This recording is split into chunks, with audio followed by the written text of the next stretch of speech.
Where's my pen? Hello, everyone, if anyone's here yet.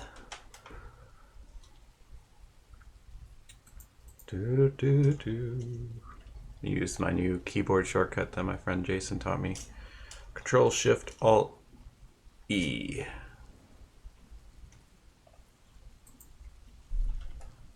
I was actually thinking I need to add, so gotta figure out where I left off. And I think it was bats. It was bats. I might have a bat brush.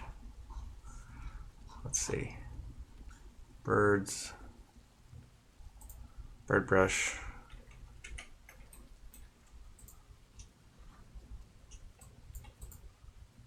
That's kind of cool. A little textural. Bubble brush. This one's called Money. I wonder what that one does. That's just a line. Alien portrait, scatter. Smoke. Do you need to add a little bit of smoke too?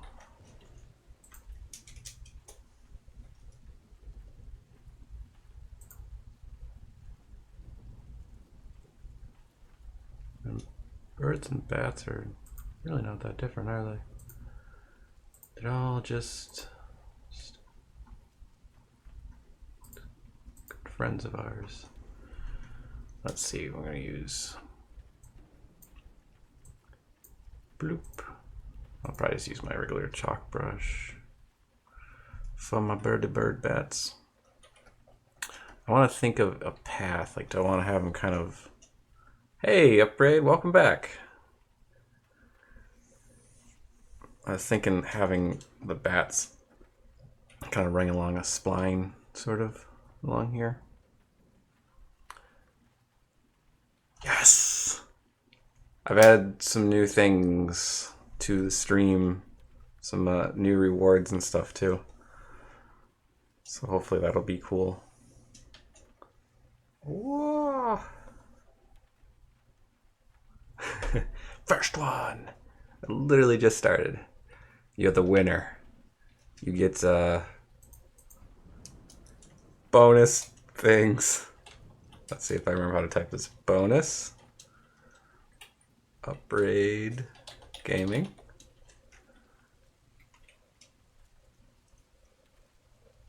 Ginger Snaps. But yeah, I added. There's a Steam giveaway going. You're welcome. Hopefully people like the game. The game I have to give away right now. I have a few games. I wasn't sure which one to pick, but I went with it's what's it called? Spike. I can't believe I already forgot the name.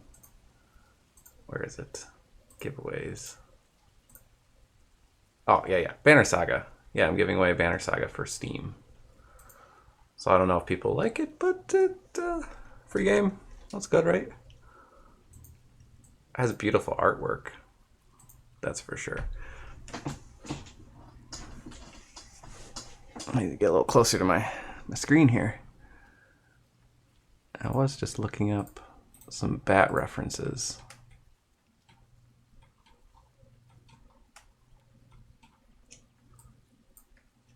So how are you doing this morning?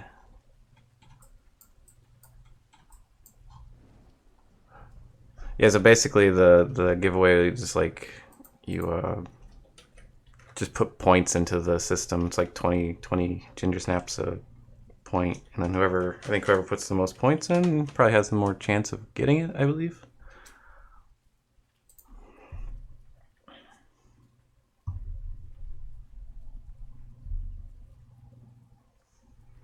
The Banner Saga on Steam. And bats and birds look very, very similar. Trying to think of a good way to. I mean, I guess bats, you've got kind of the. Good. I woke up so late last night. I stayed up super late. after the stream. I was just like, oh, and I'm doing good. Thanks for asking. I stay up really late with Mumbles and some friends, and we hey, Amish cab driver, yes. Welcome to the stream. Yeah, there's talk of bats.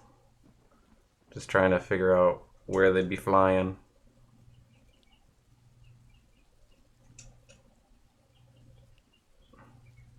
Yes. V-shaped bats. Trying to figure out what. Oh, that's wrong. Oh, I forgot I did that. I turned on auto select. V-shaped bats are a genius idea. I was thinking of maybe even having one like close, like coming closer to the camera, but at least let's see. I guess the determining thing is kind of that little bit of the back wing. Hey, tickets, nice. You're definitely the winner right now. I don't know how it's. Oh, my ginger snaps in. I don't know how the odds are handled. Basically, I'll run it for I think a few days or something, or maybe like a week, since I kind of usually stream, once a week or whatever. And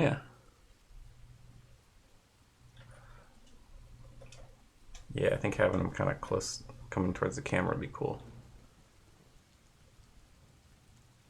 Bloop bloop bloop. So I just want them to be flying on this spline, basically.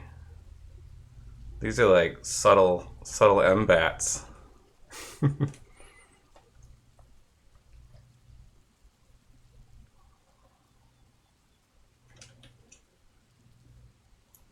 There's a V for you. V for bat deda. V for. Oh, that's such a bad joke. Why did I even say that? Hey, Pixel Bangs, welcome back. It's going good. Trying to focus back to the house. Yeah. Yep, just kind of have it like maybe they're flying over the house a little bit. We've got some kind of over here. Pixels. Got this. You want to see my bat reference? It's crazy. Whoa. Look at all those bat shapes.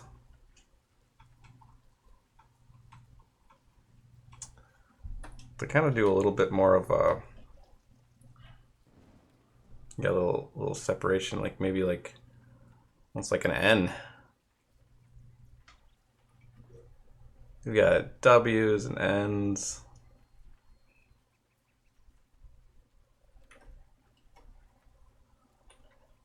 But yeah. Oh, Pixel Bangs, I was just telling Upraid that there's got the Banner Saga as a Steam giveaway. Bangarang! Can I call you Bangarang?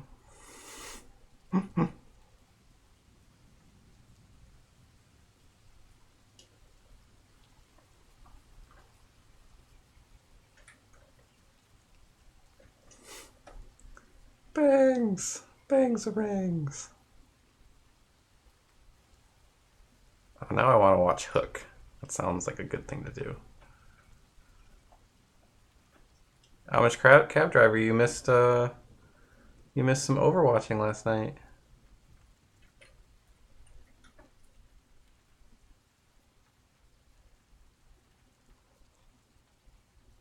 Bangs is really, it's your last name? That's a pretty cool last name.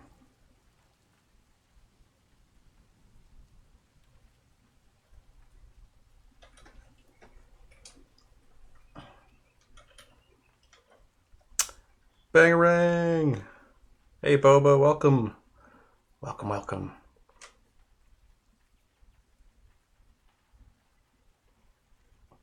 You got on at... No, I got off at like 4 a.m. or something. I don't expect you were up that late, were you?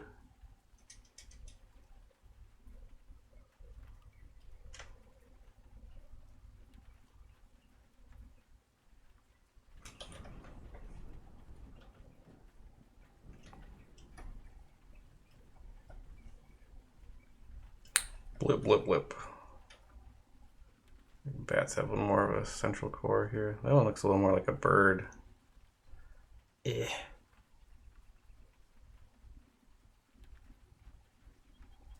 Maybe I got on after that. Unless you got back on, really.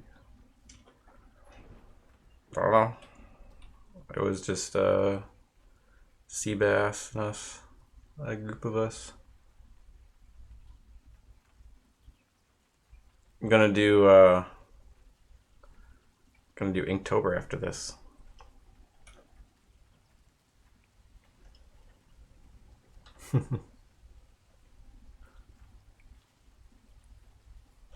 Hey, I don't remember what time did you get off, Bangs?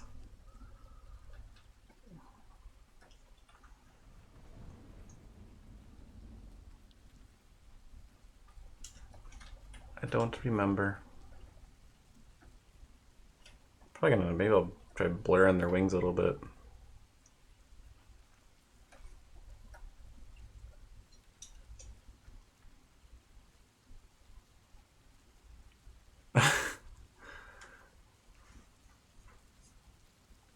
Yeah, Josh is the weird one out. He's on oh, okay, yeah, I think I painted kind of later. I don't remember what time. Amish cab driver is on YouTube.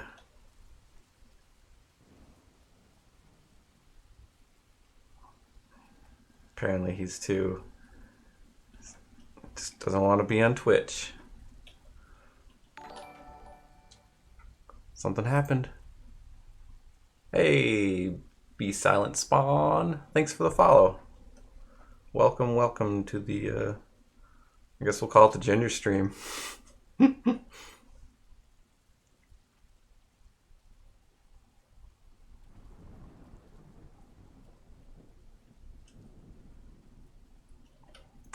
Yeah, YouTube is that's I've heard a lot of people say that it's a lot easier to use.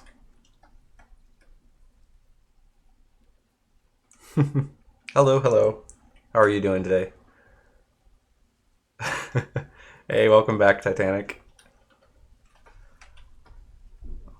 To wreck the stream. Oh no.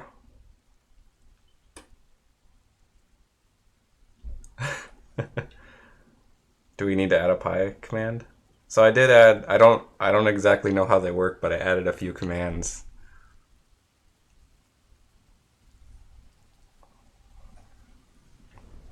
So I'm doing good. Just a little bit sleepy. I woke up kind of late. Woke up not that long ago.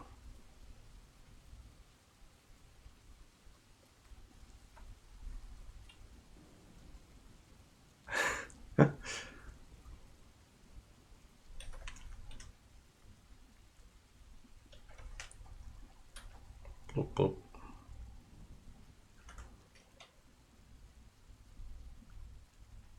Are you gonna gamble those snaps?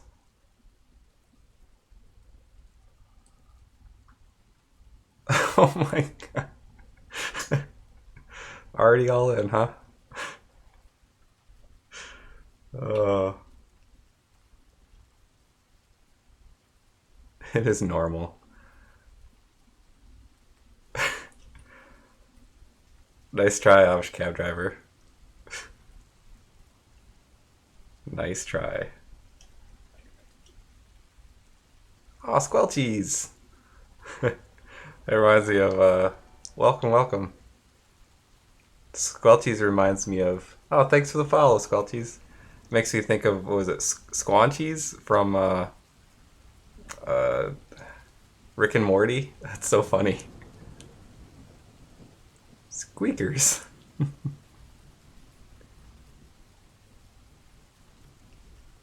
Rick and Morty's so good. Oh, this curve doesn't look right. Just get rid of that bat.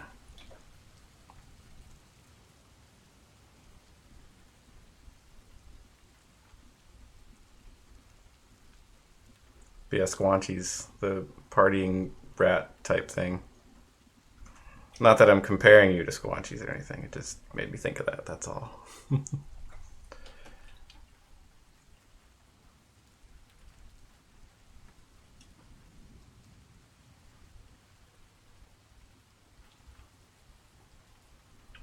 I didn't do that pixel art, but I do pixel art.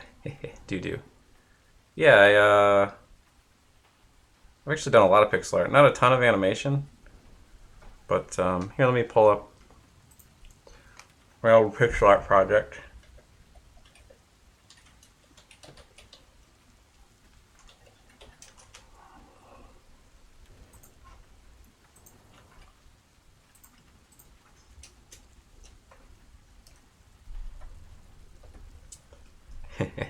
do. Memory lane music, yeah. Someday I'll get back to it. We'll see.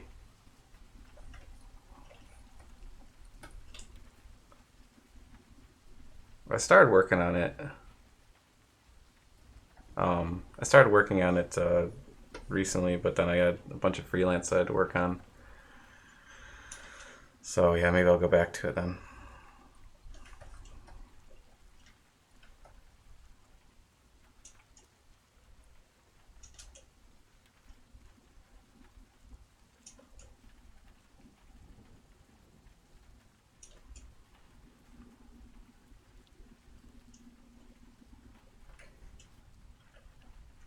This one's a little bit big for that distance. Oh, I mean bat, squeak, squeak, whatever bats make. I don't know what noises they make. I don't remember. I did have a bat get into my apartment once. It was like one of those classic movie situations. It's on hold right now. I want to pick it back up, but like the original programmer I was working with, he moved away, so we kind of stopped working on it, and then a bunch of stuff happened. But yeah, I want to start working on it again. It's one of my passion projects that I eventually want to get back to. But yeah, so I did most of the pixel art there. I had some friends help out with like some of the animation stuff and the characters. I'll see Crab Driver. We'll have to play some Overwatch later. You have to be on at a normal time, like 4 a.m.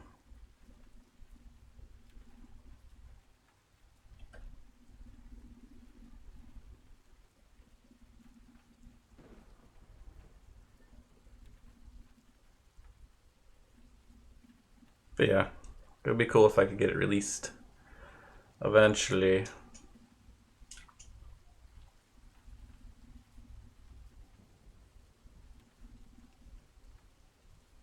Oh,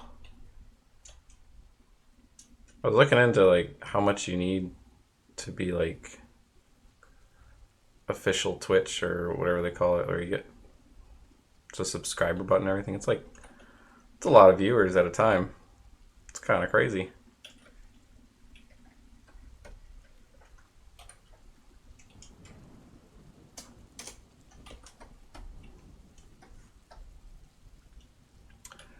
Bloop bloop. Yeah, someday I'll release it. Someday I'll finish it. It's the one that got away. Maybe I'll have like one of these bats sort of bloop bloop.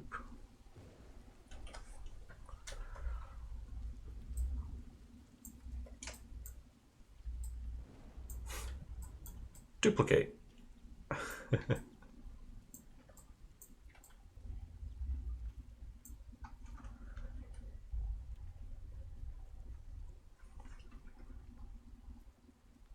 Hopefully that doesn't happen too often, that whole buy a ticket thing. Oops.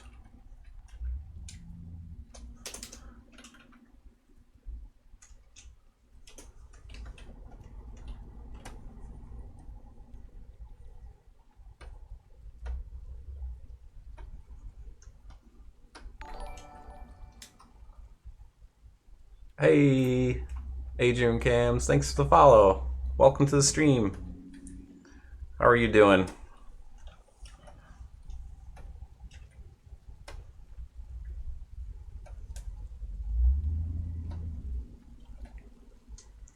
There we go. Let's see. I'm going to duplicate this layer and I'm going to go in and just do a little bit of smudging them a bit. Let me see, I think I have. I don't know if you need any help with that pixel art workload, although I'm sure you would rather do this yourself. Do you do, Banks, do you do pixel art?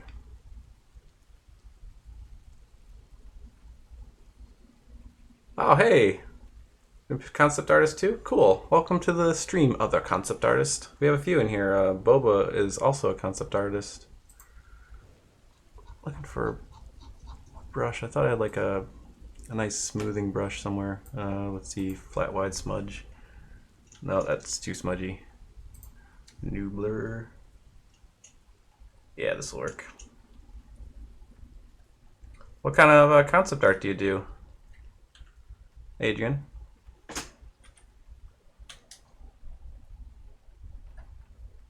Wait, what? Why is... Hey, Vero Sketch. How's it going? Welcome back. Oh, wait. Get rid of...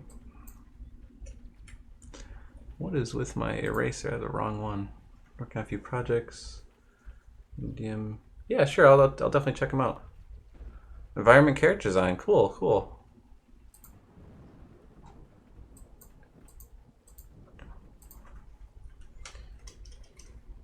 Do you have any release projects, Cam? Same to you, Bangs. Wait, no, that's the wrong tool. I want to do smudge tool. New blur.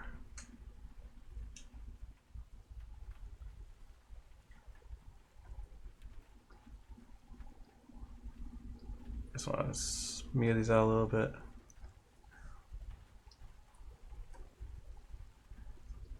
Yeah, we've had a few concept artists in the industry stop by. The one that I fanned out over was the he's been back a few times. The guy that's works on Path of Exile, because I've always been a big fan of Diablo and stuff, and that game's pretty similar.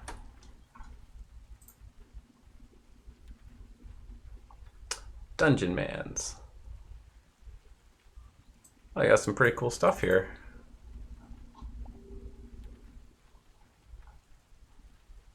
Very nice. Ooh. Some nice Diablo fan art there. Oh, that's really cool stuff, man. That's awesome. Oh, that's really cool. I like the movement you have, all the blur and stuff. That's super cool. Nice work.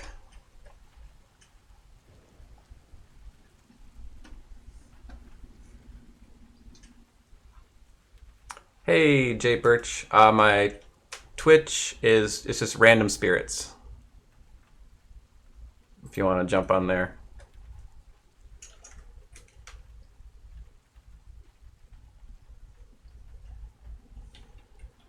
I keep hitting the wrong key and jumping off. Thank you, thank you. Oh, yeah, I know who you are. Rump's friend Jason. Yeah, I remember Jay Birch. Yeah. Yeah, we've played some games together. Welcome to the stream. Thanks for stopping by. Fan art. Well, it's good fan art, though. I think fan art's a good way to practice for sure. I haven't done too much of it. I did a little bit of Star Wars fan art.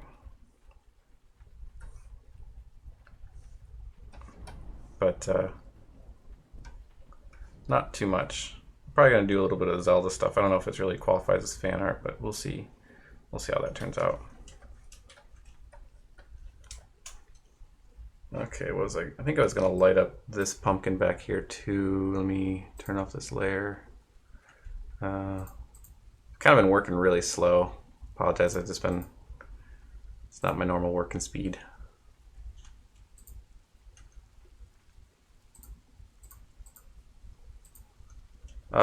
Birch, do you play Overwatch? Are you have that game? Yep, yep. I'm gonna add these glowy eyes.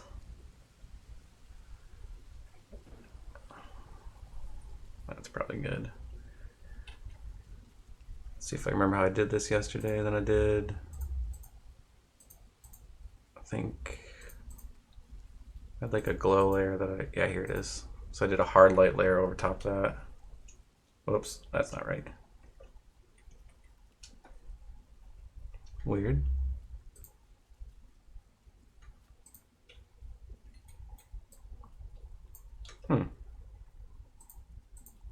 It's right there.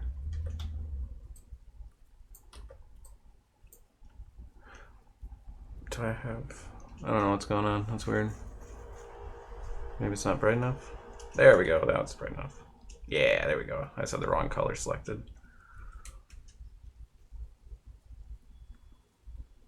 Hey, if you guys want to play some Overwatch, I'll get on that for the. Maybe we could make that the to limit it to somewhat, so it's not too many people. We could make that one of the gingerbread contest things as well. I mean, it sounds like fun to me.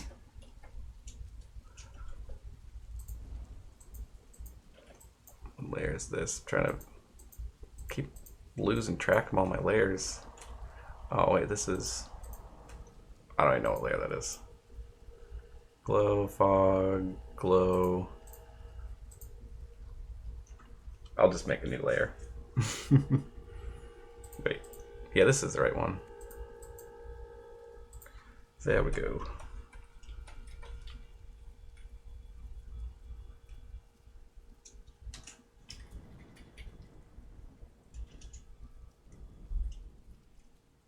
Oh, you're from Denmark? Oh, and welcome, Anders. I knew a girl from Denmark back many years ago. She was really cool.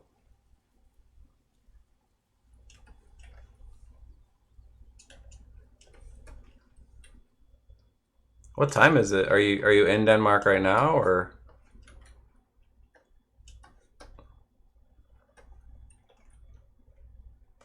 are you somewhere else now?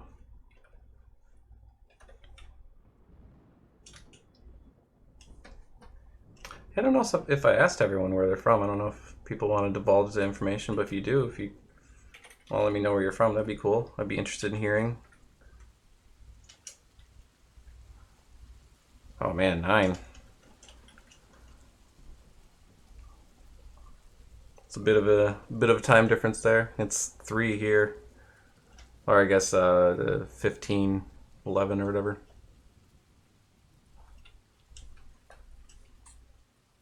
Welcome to the stream from Denmark, or to Denmark, or yeah. Hey, thanks for the follow. Graphical games. You're from Illinois? I lived in Chicago for a number of years, about 4 years. Wasn't a huge fan of Chicago though. It was alright. Really good food though.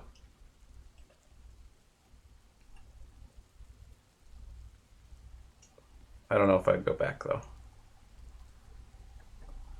Maybe if there's a good opportunity or something, I might. For the roof, I drew out that pattern.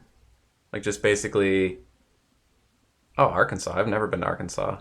I drew out a pattern of the shingles and just like warped it into perspective and plopped it down and broke it up a bit.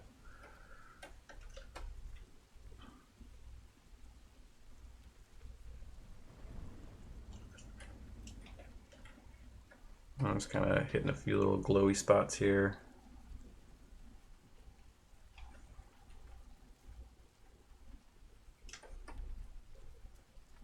Boop, boop, boop. Yeah, I was drawing it I was doing each one independently, and I was just like, oh, this is gonna take forever. So I just deleted all the ones I did and then started over from scratch, and that worked out a lot better. Use that keyboard shortcut that Boba taught me. Control Shift Alt E takes all your layers and flattens them into a new one. Oh, about an hour from Chicago. Are you in one of the suburbs like Downers Grove and whatnot?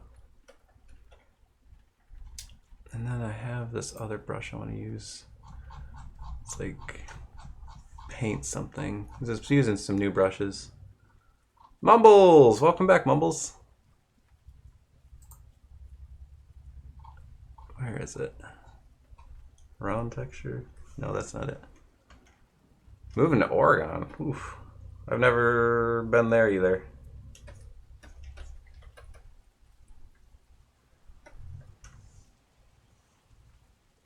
Never been to the States, but I'd like to go someday. Thank you. Appreciate it. I would like to go out of the States at some point and visit some other countries. I think, like I've said before, I've only really been to Canada. That's about it. That is it. Something the hotkeys I'm pressing. I could do that. I don't use too many hotkeys, so I could just, suggest what, or just let you know what they are if you have a question. So I don't mind asking what hotkeys I'm using if you want. I try to point out the more obscure, complicated ones that I do use, so just let me know if you have a question.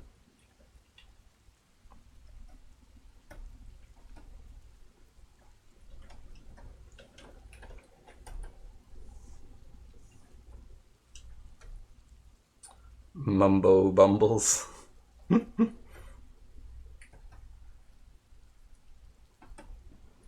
This isn't actually even the brush I wanted. I don't know why I started using it. Cloud.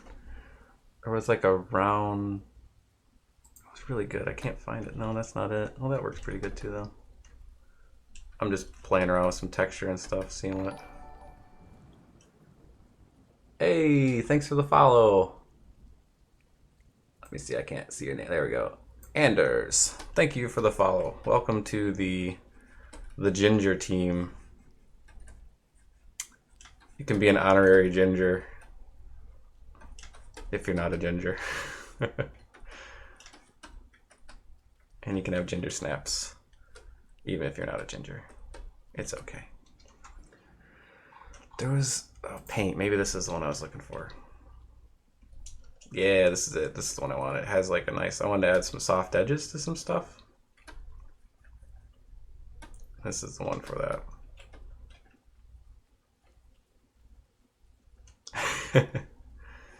Yeah, Mumbles. What a turd.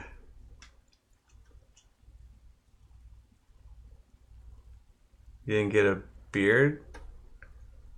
Wait, what? He's a bad boy. I don't think this is it. This is another brush. Where? It's like a... I was using it the other day. I thought it was like a blur. Let's try the wide angle smudge. No, that's kind of cool. That adds like a nice texture. I just added the giveaways, so we can kind of figure out what everyone thinks would be a good way to do that. I was thinking people could enter their ginger snaps to get the giveaway. You do have a ginger beard? Yes! A true ginger and ginger beard in the ginger area. Awesome. But I was thinking we could have the first, like, you'd be able to enter points this week, and then maybe the next week when I stream on Thursday. So maybe we do a Thursday to Thursday giveaway. Already gambled away. So yeah, I was thinking that we could have Thursdays be kind of the giveaway day. So a full week for everyone to get their coins, get their things in, and then I'll just do a drawing from that point on. If that sounds like a good option for everyone.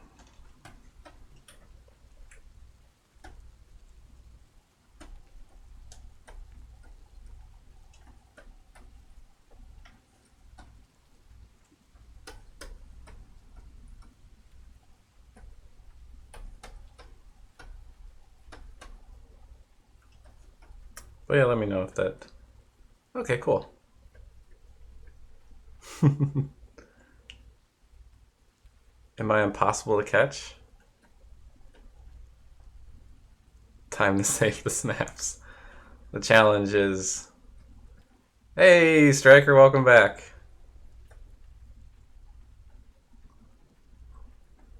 I'm like a elusive ginger, is that what you're insinuating?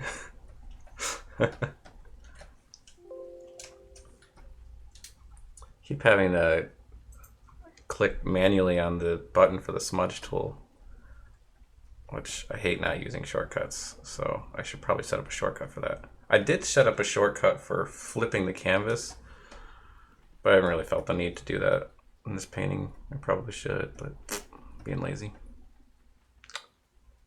You can't catch him, he's a gingerbeard man. I'm doing good, Striker. Thanks for asking.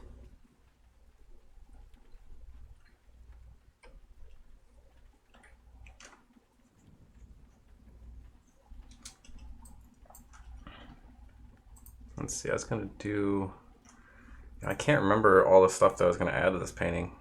This is why I like doing my paintings in... Oh, I was gonna do smoke stuff. This is why I like doing my paintings all in one, just one foul swoop. So I don't forget what I was working on.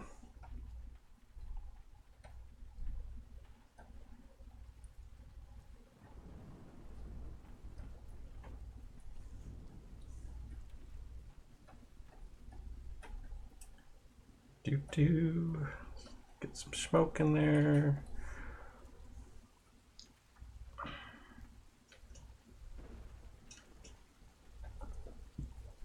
Yeah, it looks nice. Maybe I'll have a little bit ploofing out of this area too.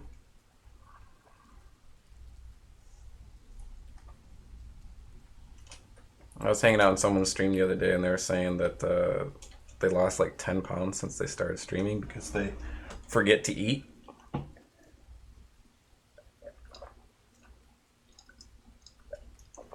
Oh, one of the, I think I added it, or I was planning on adding it. One of the Ginger Snap rewards was you can pay Ginger Snaps to have me play a song on the stream with Macarena, which, as anyone who's been here before would know, I am terrible at it. So it'll sound horrendous. So, as long as I can find the ocarina notes to play it. If the song doesn't have the notes, then probably wouldn't play it. But yeah. So if you want to hear some awful music, that's actually a good idea to have like some shapes forming in the. Maybe have like. So we did want to get some Palpatine action in here, possibly.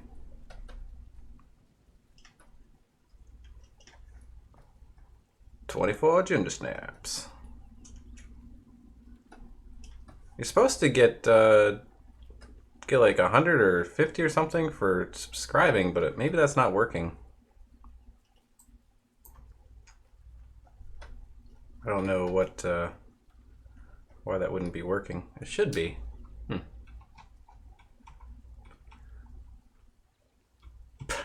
Palpatine in the clouds. Bring back old Palpatine. I think, oh, I know what, I was gonna add some like lamps and stuff maybe.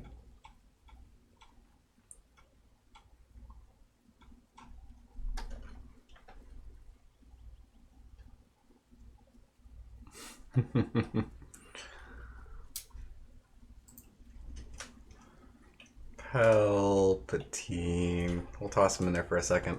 I don't know if we'll keep him in there, but... Ooh, there's a nice creepy Palpatine.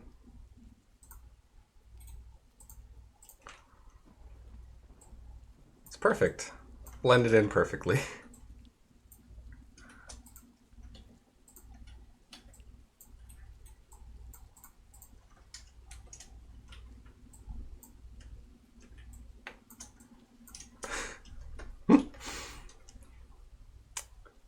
Let's see.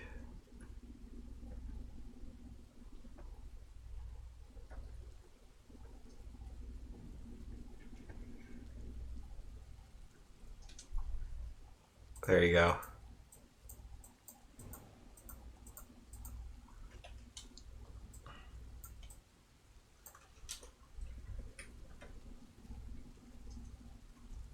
Let's see. Oops, that's the right tool? Yeah. Why is it doing that? Does it have too much strength? There we go.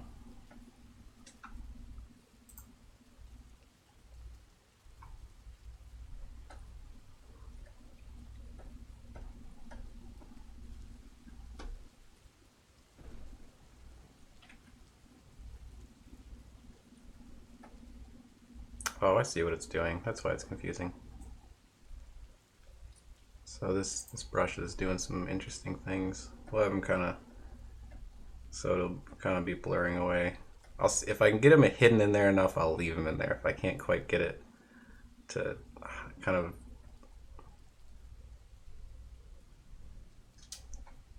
let's see. I don't know. It's it's a little too apparent. Dun dun dun.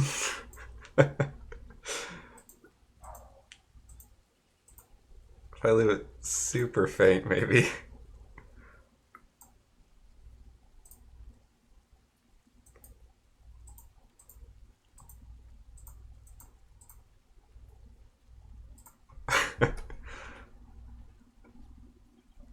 So it'll be just hinted in there. We're not going to see him too much, but I'll have it so he's there, but I'll paint over him so he still exists, kind of, but you know.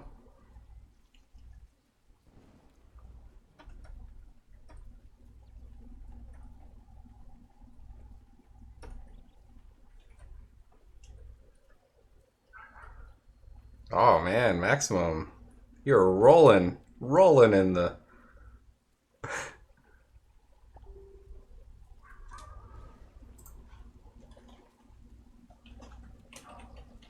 Rolling in the snaps.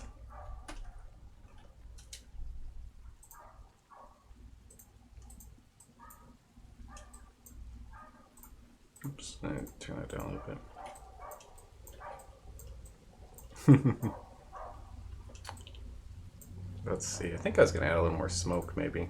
I've kind of like it's gotten to the point where this is pretty much done. I'm just kind of blurping about, not really doing a bunch.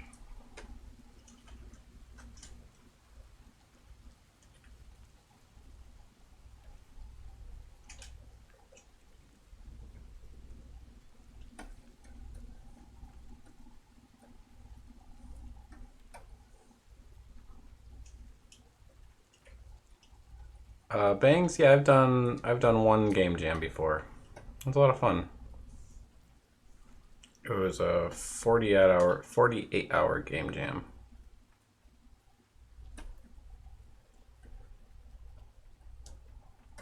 Have you ever done any game jams? The house is rigged.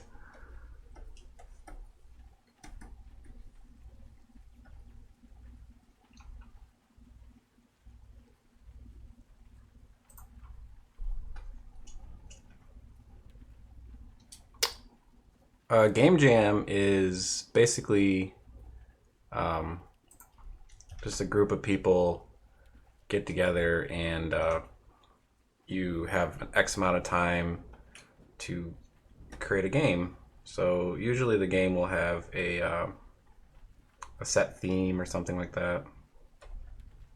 The one I had was one button was the theme. So we did a game where you use one button to control your character and it would bounce and everything like that. Some other ones have, you know, they'll be like maybe the theme is archaic or something. They're all over the place. Oh, I thought you said Linktober. Yeah, actually, this stream, when I'm done with this painting, I'm going to do an Inktober. So I'm going to do it digitally, though. I don't really have any tools to do it not digitally, so yeah, I want to do Inktober. And actually, I was talking to a friend of mine, and I think he's still here, Boba. We want to start a 3D version of Inktober as well. So maybe we could get that going. That would be pretty cool, I think.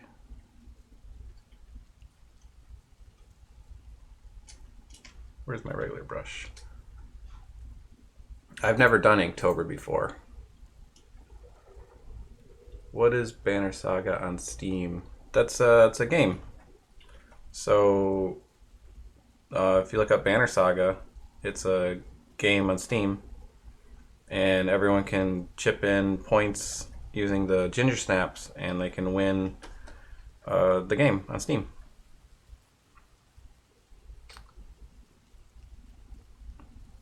Starting October in 2 days, but today is the first day of October. You should start today. Do both. Do the fan art and that.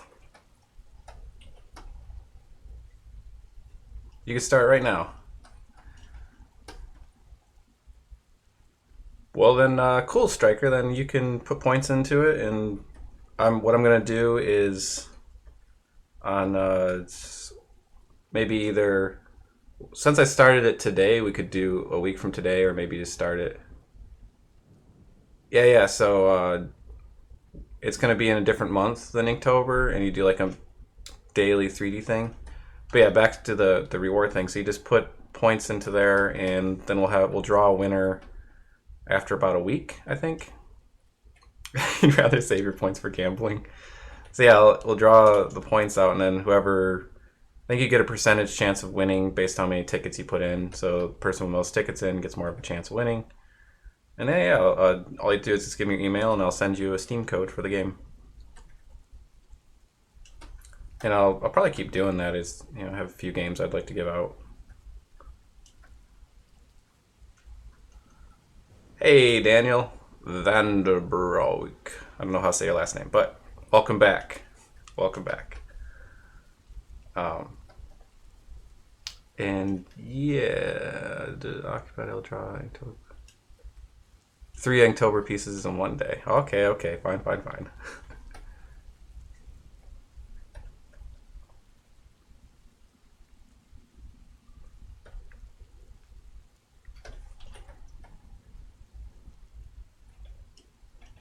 11 tickets. Nice. Mumbles is just squandering all his. Crazy Mumbles. A little bit messy back here. Do you have a silence B in your name, Tim? A silent B?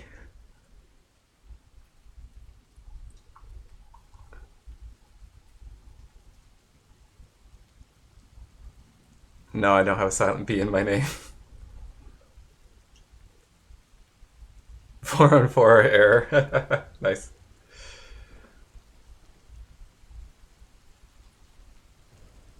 Did I butcher your name? Is that why you ask?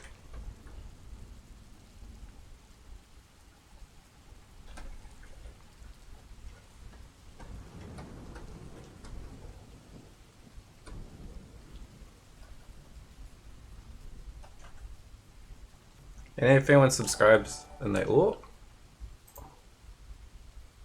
QQ Badman, welcome to the stream. Thanks for the subscribe. I was just gonna say, if anyone subscribes and they don't get their bonus ginger snaps, just let me know, and I'll just manually send them to you. I don't know why that's not working. I'll have to look in there and see why it's not working.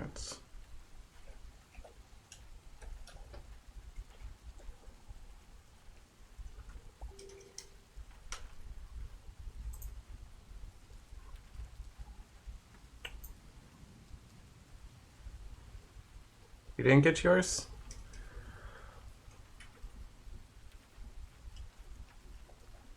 Would it be some? Well, not subscribing, following. Yeah.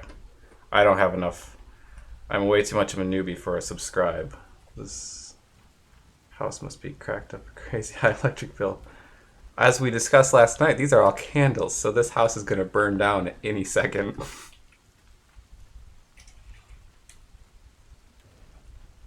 Maybe it's just on fire and it's about to explode. That's kind of morbid, but could be the truth.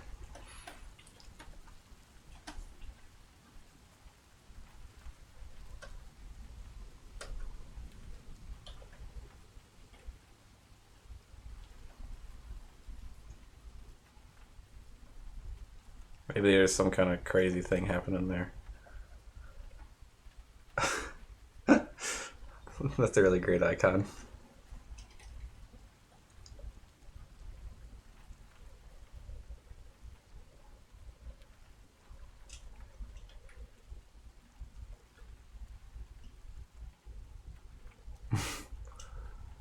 Why does it say you only put one ticket in? I don't know. Just because it made sense if you had a silent B in your name. Tim. Impressive beard. But B could work too. Okay, okay. Yeah, there's a huge pumpkin right there. These are all huge pumpkins. See, it's just hiding, hanging out back there.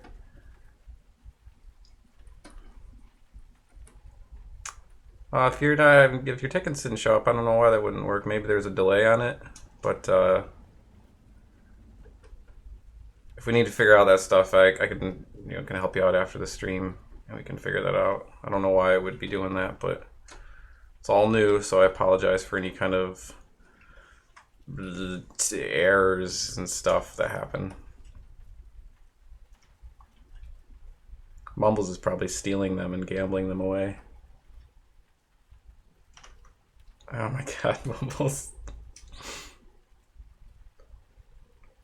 I never knew my brother had such a gambling addiction.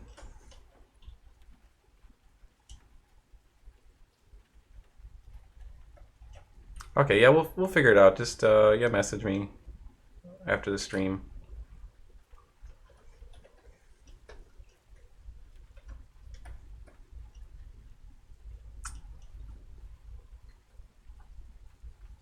Let's see if anyone is actually able to save anything. Da-da-da.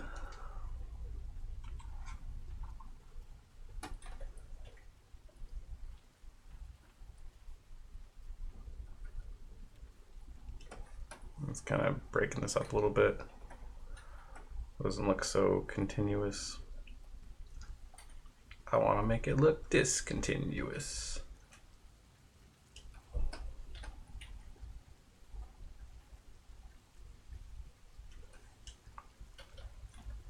Is anyone else doing Inktober?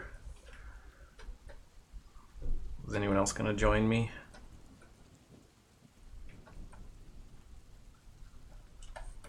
Join the dark side.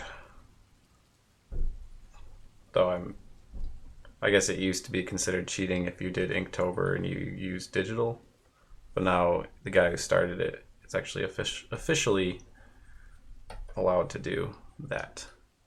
Timception. I look a little stretched.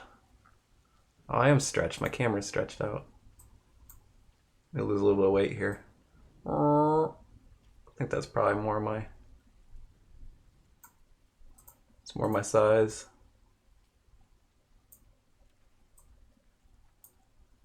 There we go.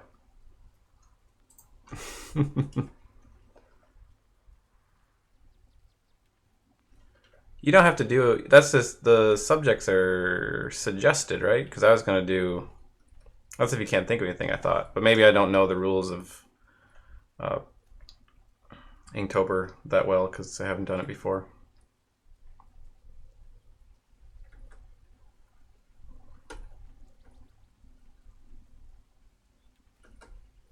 From my understanding, the guideline is just kind of if you can't think of something to draw.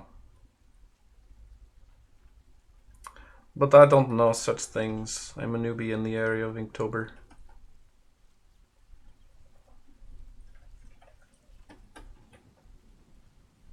Let's get some flashing around this edge here. It may have terrible heat, but we don't want the roof leaking too. That would be terrible.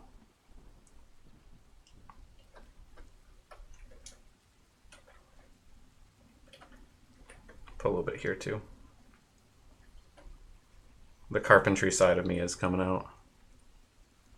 Timba. Enjoy the most about drawing. What feeling do you get from it? Oh man, I my range of feelings while I'm drawing are all over the place, from frustration to elation, excitement. Mostly, I get a really large sense of accomplishment from it, and I just I love to create things. So I like kind of having things appear before me, and being able to create them and look back at them and be like, oh, I did that. That's fun. I also like teaching people to draw, so that kind of ties that into that as well, or teaching people to do art stuff. Um, and then if you were to break that down into like what part of drawing do I like the most, is like my final steps where I add lighting and stuff and little things like that, those little touches in a less philosophical way. Yeah, that's a good relation to it. Like if you're playing a game like Dark Souls, which I really like, and you beat a really hard boss or something, it's kind of a similar feeling to that. It's You just feel like you have a large sense of accomplishment. The only issue with that, and kind of got to be careful as an artist, and you always have to have lots of projects going on at once, is when you finish. Oh, it's a good question. I like it. It's like a philosophical question. When you finish a piece, you tend to, you're like, oh, I did a great job. This looks great. It's all finished and done. But then when you have to start back over at ground zero, like at the base, then you just like lose all of it. You kind of go into that despair mode. You're like, oh, I can't do that. I can't make something that good again.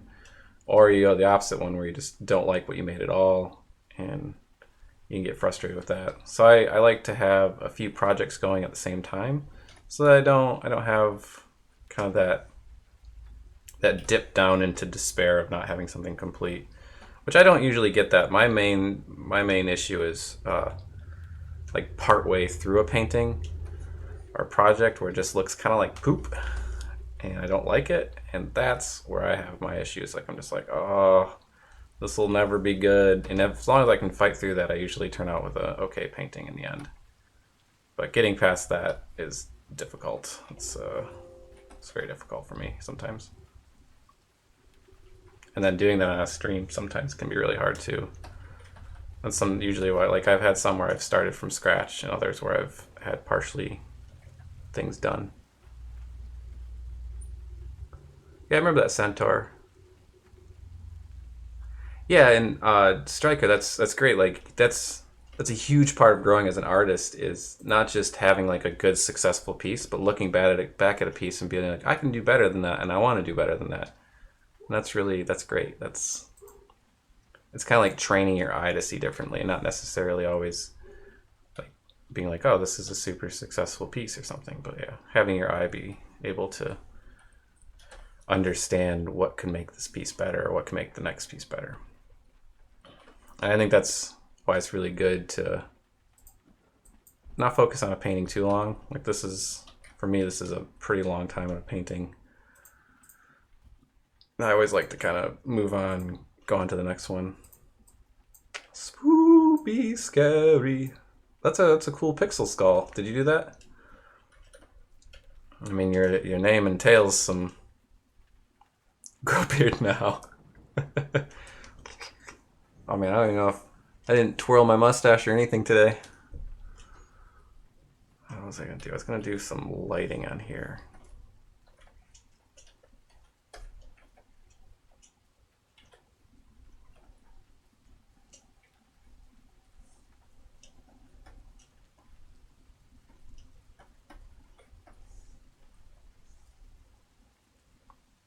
You have a ginger beard too? Someone was saying that's like if you have a ginger beard, you have it's like get part of the gene for being a ginger. Yeah, that's technically my hair color too. Is like a dark blonde. Like it's blonde, kind of like a dark blonde. It used to be white when I was a kid, and then it just turns to ginger right here right by my glasses. And I think almost all of my brothers have ginger beards too. So Mumbles, I don't know if he even has a beard. Sorry to point you out, Mumbles. Normal. That's a nice skull. Good job. Bings. Nope, no beard for you, Mumbles. Let me get the banana cloud out. I'm gonna do a little test here to see if I want to do a little more fog or not.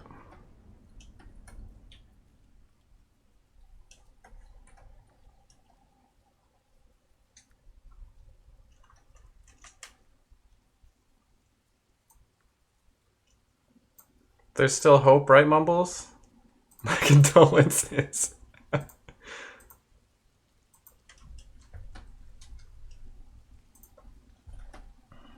He can live vicariously through my beard.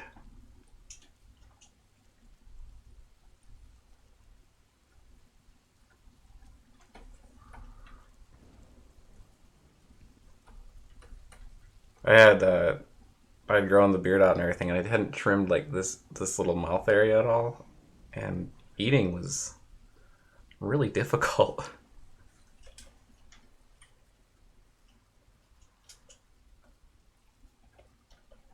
It's no way to live.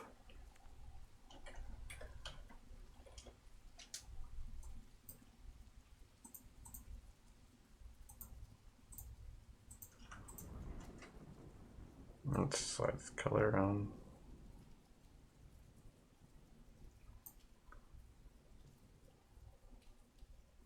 Yeah, sleeping on your belly can be difficult. Like you wake up and your beard's like all over the side, or it's just like attacking you, like it's curved back up and it's turned against you. And you're just like, no, no, don't kill me. Don't kill me, beard.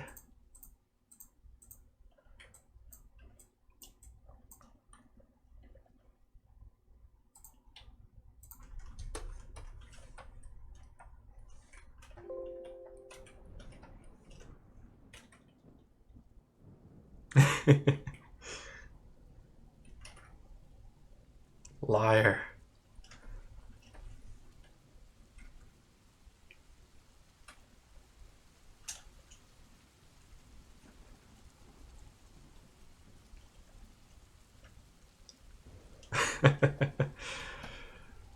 Yeah, I went to rental people this morning and I was talking to him. I was like, "Oh man," I went back home and I was like, "Wait, I didn't like fix my beard at all, so I probably looked really, really, really insane." This crazy guy with beard like all lopsided and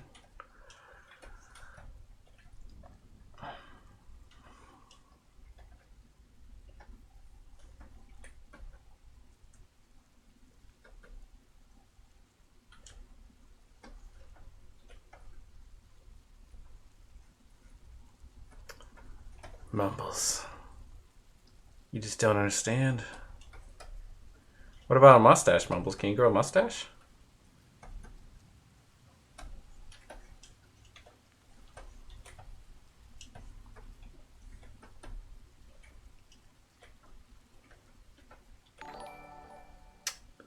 Hey, Essian. Thanks for the follow. I appreciate it. Welcome to the stream. The ginger beard stream.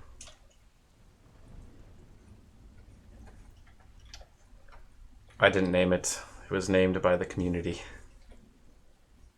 For some reason. I just can't figure out why, though.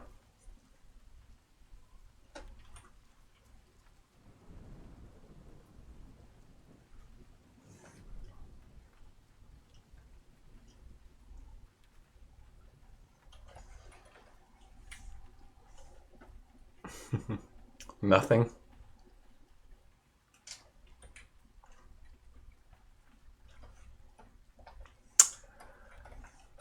Yeah, I'm going to be going completely...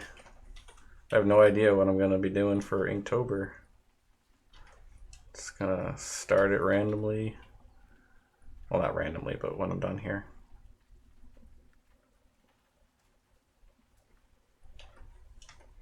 Boop, boop, boo. I think I'll be done after I put... Oh yeah, I was going to put nails over in here.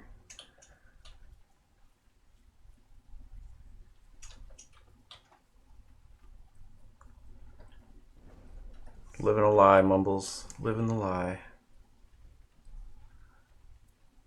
Actually, I think out of all the brothers, I think I have the most significant beard.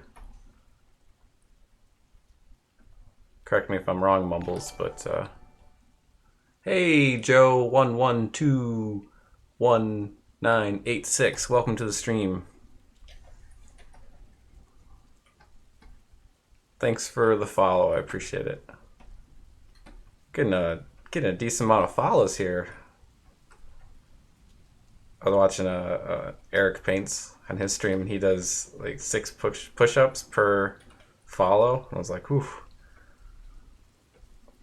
Definitely probably encourages people because they want to be like, yeah, do some push-ups.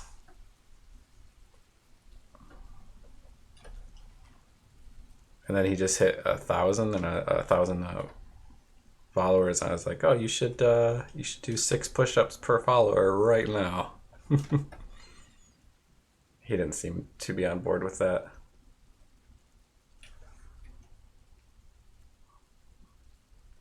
I mean, if you get up there and you start having a lot of people follow, probably get pretty intense. But yeah, could start higher than that for sure.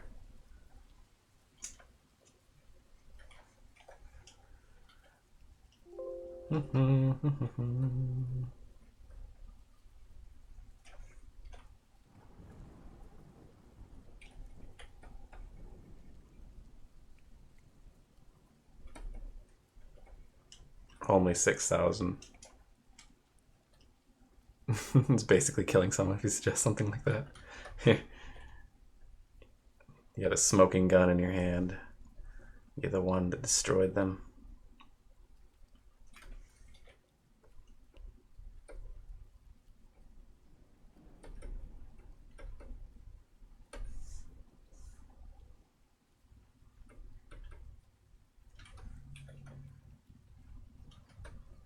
Oh, I was gonna do a, let's see, overlay.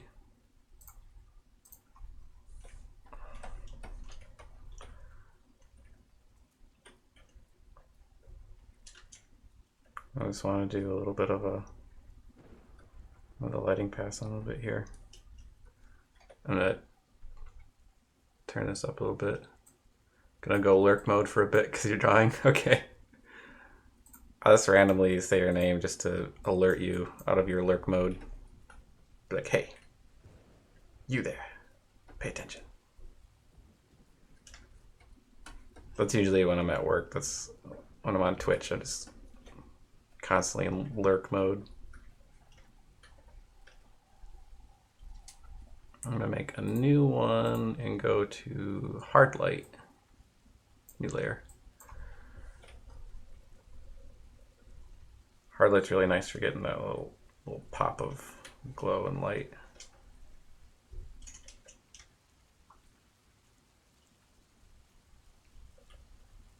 Striker! Striker, come back!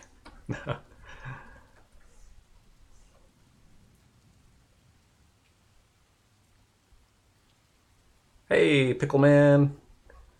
You're a lot better at characters and environments? Well, I am the reverse of that. I'm a lot better at environments than characters. I'm at the point where I'm just kind of like, yeah, I'm just an environment artist. I'm not even, like, I'm a concept artist, but I'm environments, props, and things like that. But I don't even really bother with characters. There does seem to be enough work for, yeah, false alarm, totally. There does seem to be enough work for just focusing on one of those fields.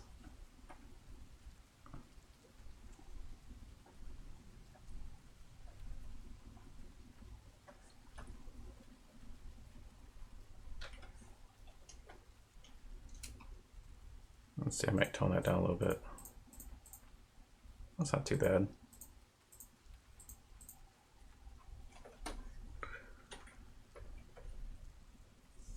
Boop.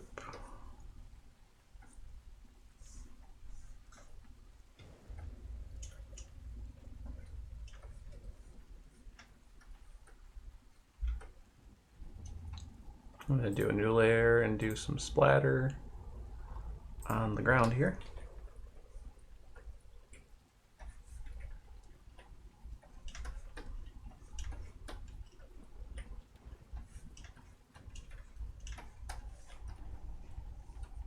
Just a little random spider here and there. Add some nice little texture bits. I'm gonna do one more here. I'm gonna do floaties. I usually use this hexagonal brush for my floaties. And I'm gonna do some blue floaties here. Timba, you're really good at drawing scenery and stuff. Please don't use your tab. Hentai environments. Hashtag motivational. Oh, you know, I've never thought about doing hentai environments. Maybe I'll do that now. Good suggestion.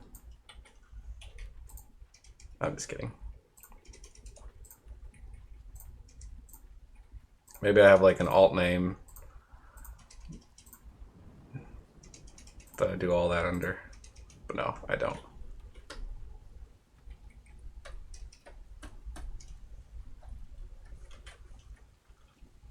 Please no.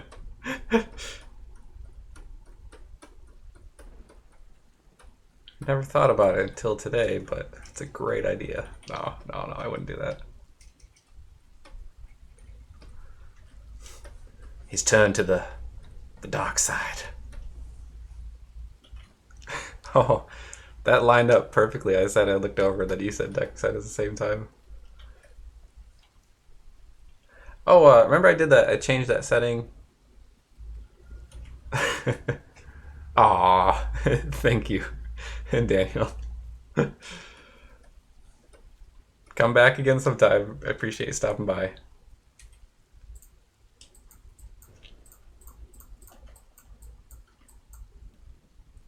I'm gonna do a few little glowy dudes around the lamps.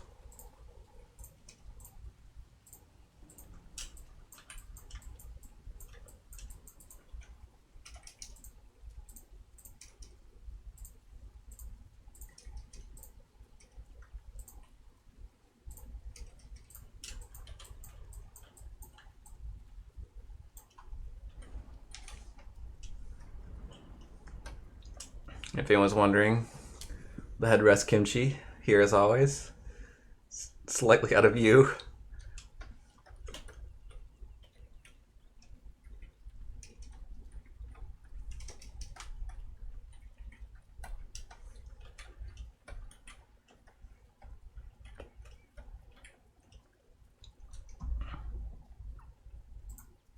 I'm gonna do a overlay and an overlay layer. I'm just gonna throw in my vignette, aka vignette.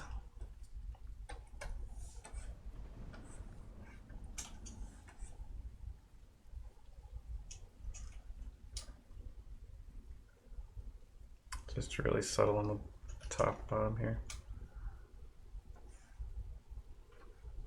And then just to give an idea of what that did, just kind of do a little before and after.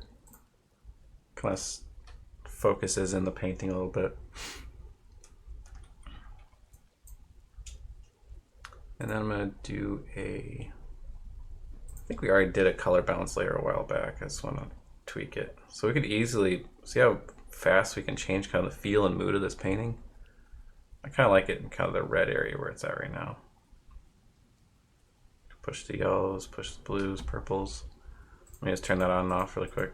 I actually like a little bit of that. I don't want to make it quite as strong, so I'm going to slide it down just a bit.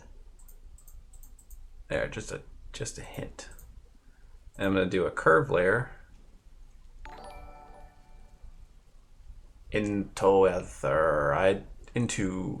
ether. Welcome and thank you for the follow. If you have a nickname, you'd maybe Into. I could call you Into if that's cool. That icon gets me every time though. Oh, this isn't curves. I wanted curves. That's levels. And a difference between curves and levels. Curves is a little bit. Curves gives you more information to work with, and it basically, like, you can just, if you want to do levels, this is the levels area down here. But curves, you can kind of do a little bit of. If you want, you can do a little bit S curve maybe. We could Into ether. Okay. Okay, that works. That's very easy. So yeah, you can just play around with curves. But this time I actually might just do like, I'll do curves, but I'm just gonna play with the levels mainly. But I like to have that option there. So you can see here's my darkest dark, so if I slid down, it's a little too much, but if I do just a tiny bit, and then my highlights are a little bit, but not enough. So when you're doing this though, you wanna make sure you wanna do some tests. And if you look here, this is kind of getting blown out here a little bit too much. So if I turn that off, so see how it's a little too hot right here. And when I check my numbers up here in the top right, it's 100%. I still have color information there. It's just a little too hot for what I want. So I'll turn it on the curves, and I'm gonna go to opacity. Oops, I had the layer off. I'm gonna go opacity here and push it till it's just about there. I feel like that's a good happy medium. And let's go up here. I'm gonna go to my custom shapes. And with my custom shapes, and grab my signature I throw on here. And maybe I'll make it an orange.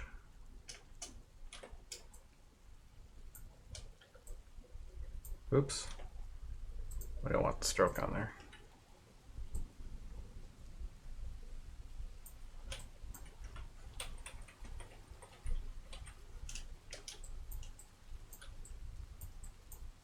And I'll do a Control Alt Shift E, makes a flat layer of everything. And that flattened out nicely. So now I'm just gonna go into my action set.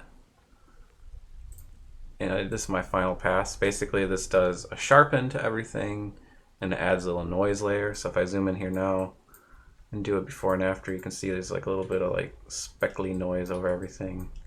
Kind of unifies stuff nicely. And the sharpen, if you look here, it kind of sharpens up some of the textures and stuff. It's kind of before and after. Pretty subtle, but it's a nice unifying bit. Hey Q Badman, thank you. I'm glad you like it. I struggled with the composition for a little bit. I could show where the original.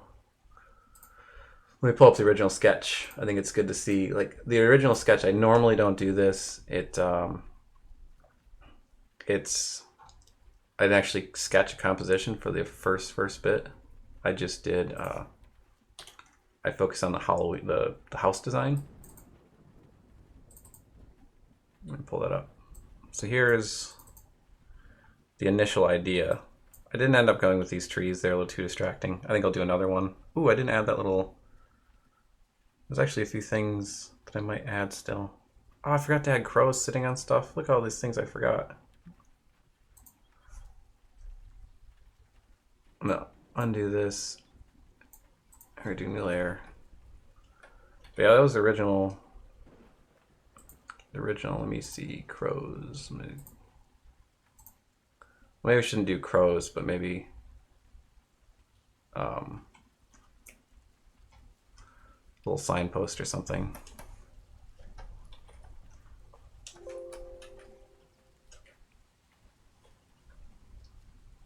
Although I guess that's kind of, well, we'll just bye-bye bat.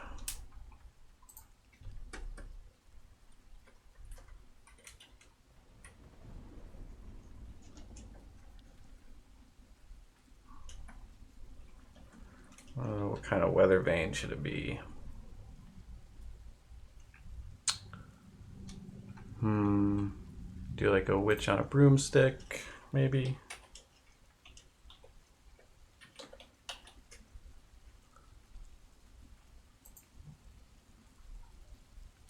I'm gonna look up weather vanes. See if I can come up with some good ideas. We got birds, horses, snail. Snail's a good one. That's funny. For now I can just do kind of the classic arrow until I think of something. Make that a little bit darker.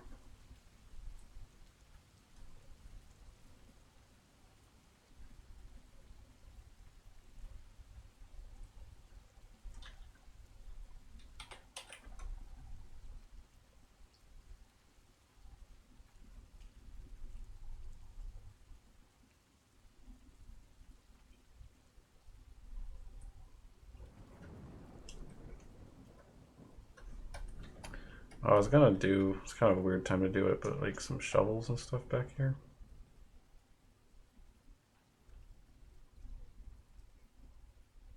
Hunchback cat. I could do a cat.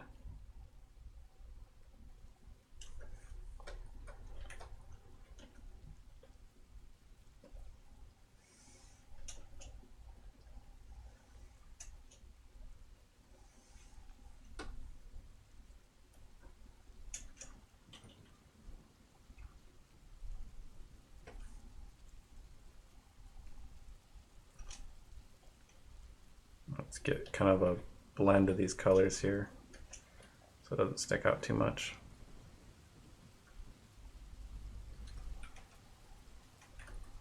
Since I sort of did all these effects over this, I had to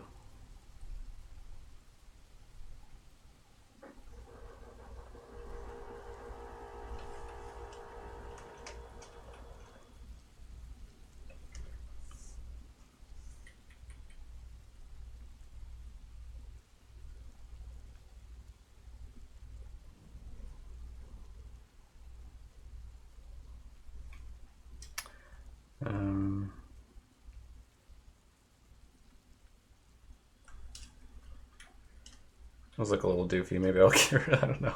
I'll just leave those out for now.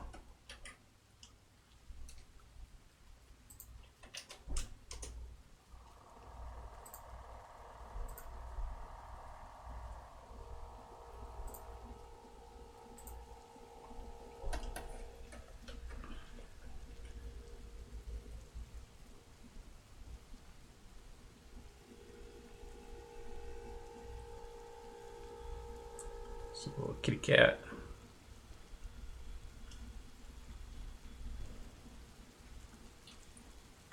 Move his head up a little bit.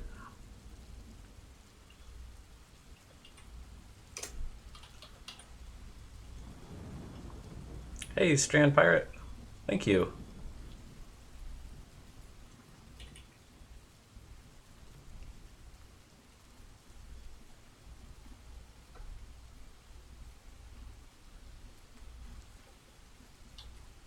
Well, got the wrong eraser. That's way too big too.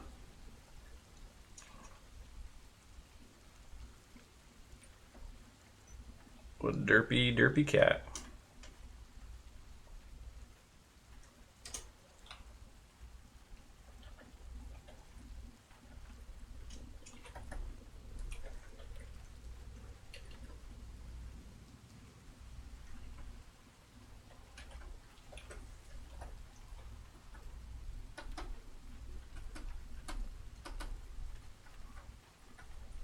Normally I use lots of layers, but this I'm doing all on like another layer on top.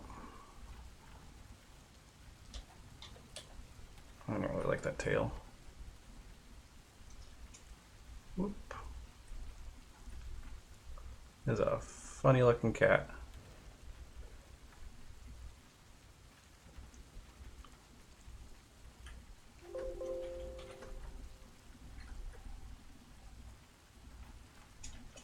Kimchi, where are you for reference?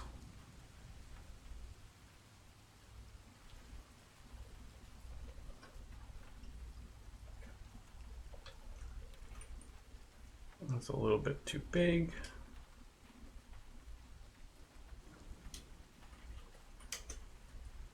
Oh, now it looks like it's pooping out a turd because of that bat behind it.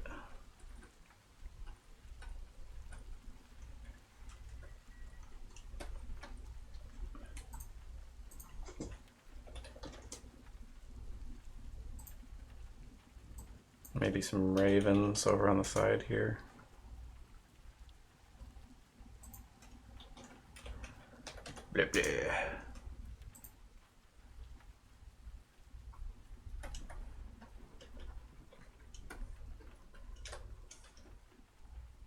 Though if I have ravens here, that might be kind of... Yeah, I'm not going to do that because I don't want it to... People be like, well, those bats or those ravens, what do we got going on there?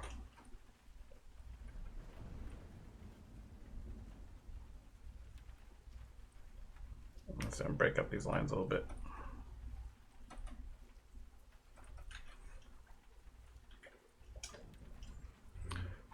And...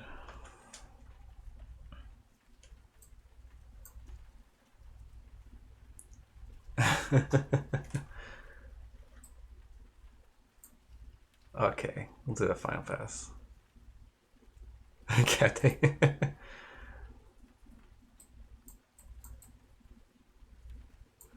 Okay, I think it's done. Let me save that.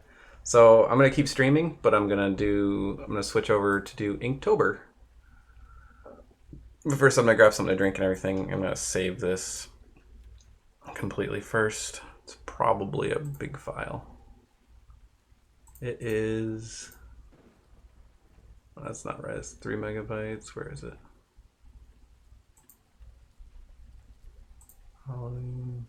It's 925 megabytes.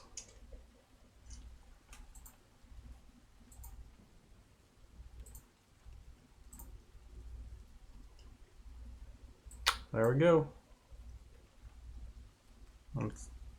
Wait, did I say I did the wrong option.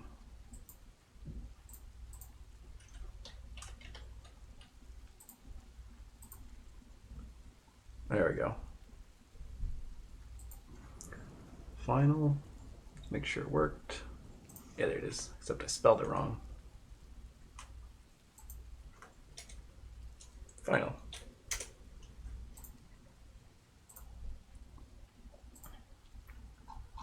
Okay, Inktober. I think I'll probably do it on something like this. Maybe we'll do a white background. Okay. Whoops.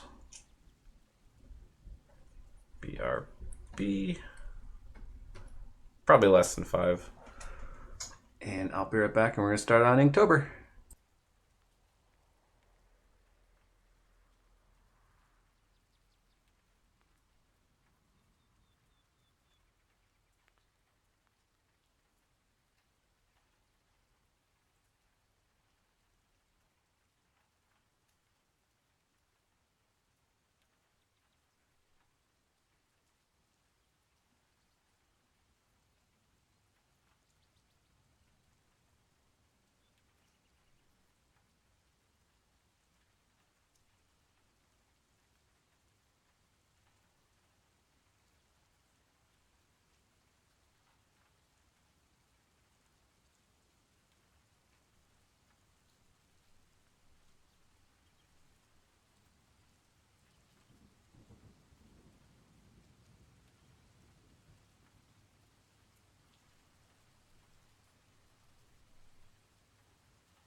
I'm back.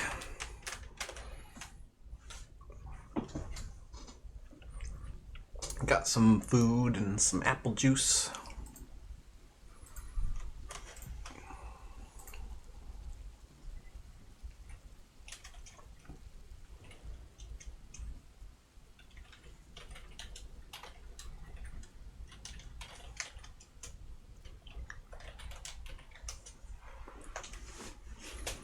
Okay, where's my... Yeah, I still haven't really thought what I'm even going to draw.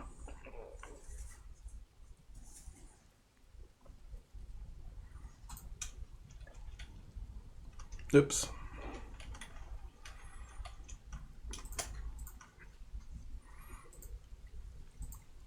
Got some I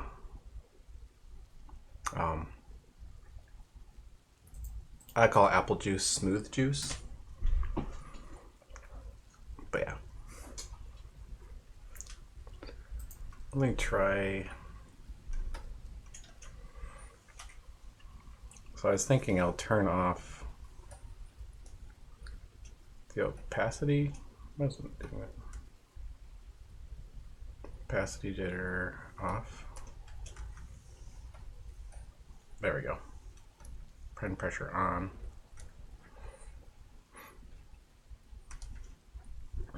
And then we'll do brush spacing 0. And I'll just use this rectangle brush.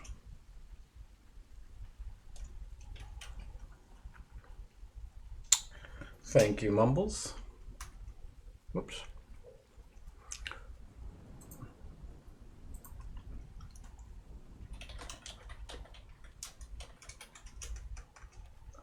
Okay.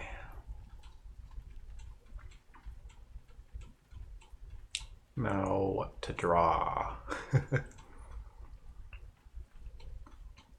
could do another house or something, or fantasy base. Oh, you're fine. I just got back, so I haven't even really thought what to draw.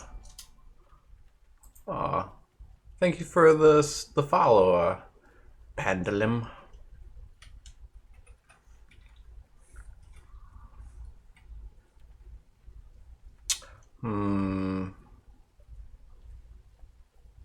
Nothing's coming to mind. Let's just doodle for a little bit. Draw some. Could do like a spooky tree or something. I think that could be good. It's like sort of the base of a tree. Could have it open, have like an open mouth or something. Maybe the tree's kind of zigzagging here. Actually, could use reference from those trees I made earlier. I think they said you could use an underdrawing, so maybe I'll do that too. I need to get the scale right so I can get like the face in there. So we're gonna draw kind of this. I want the comp to kind of be right there. I'm just playing around with some lines, and then when I do these, I can think like, okay, I want this to be like, this 3D shape like this. And I want the center point to kind of be like that. Look how it's already starting to look like three-dimensional. And then I could have like that. We could do some more trees in the background or something.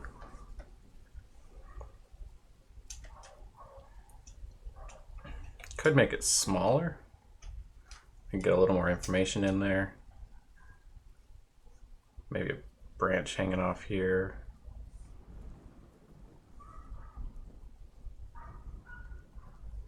And then we could have, what's this? Hey, Strand Pirate, thanks for the follow. And, so I'm thinking I'll have like, sort of like creepy eyes or something on the tree. Maybe not. And then maybe a mouth.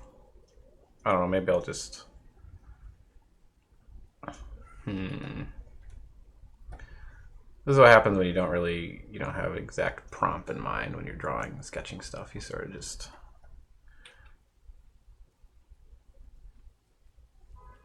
Sorry, just exploring options. Okay, I'm starting to like this. Maybe we won't even show the eyes, but we'll have this tree sort of like, just like this gaping mouth kind of pried open. Okay. I'm gonna do just a quick underdrawing and we'll fix this up in a second.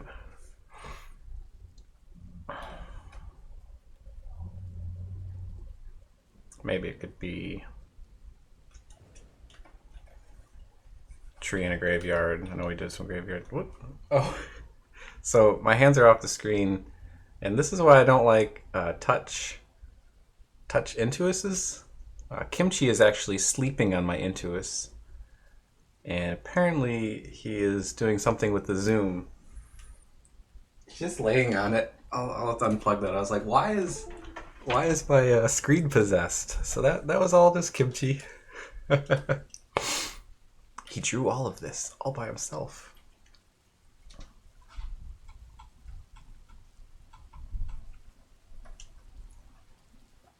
Maybe we'll have this branch like bowing way out and kind of coming back into frame.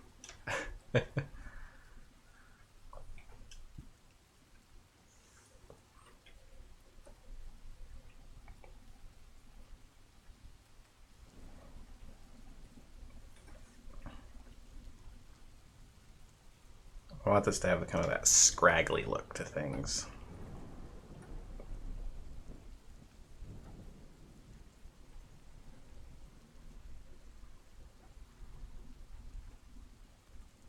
Probably could just let me get an eraser here. You know, actually I'm gonna save my brush. This will be my Inktober. Let me go to my preset manager really quick and slide it up to the beginning. And I'll put it after the banana brush maybe. I'll go over. Oh, there we go. Okay. And then I'm going to use this as my eraser as well. And we'll not even do the underdrawing. We'll just have it like this.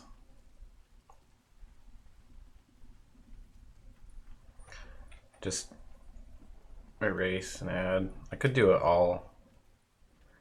Maybe I will do that. Just all one layer. Just black and white. Just flip back and forth between black and white. And maybe I'll do that.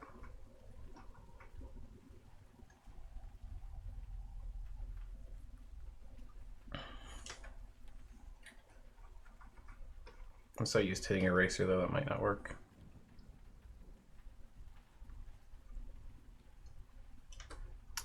Ah, 53 snaps. Yeah, you got 100 now, Mumbles.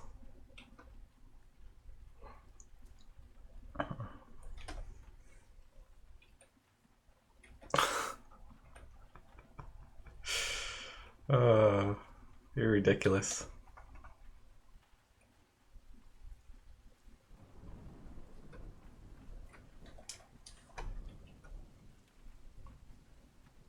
And now 0.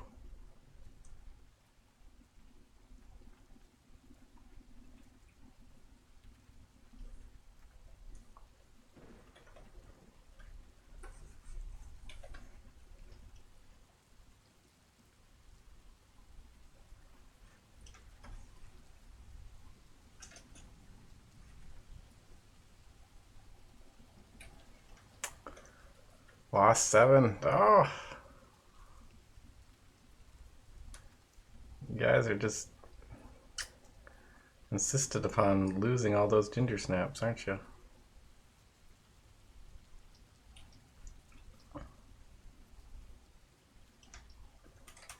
Damn, Daniel, back at it again.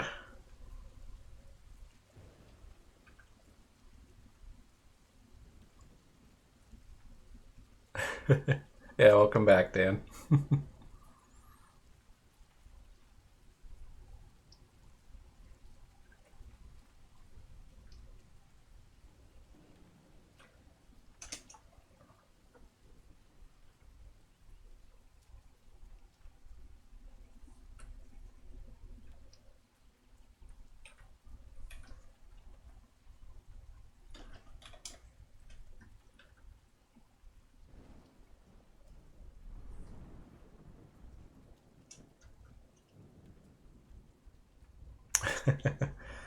Was that annoying being named Daniel and having that hype?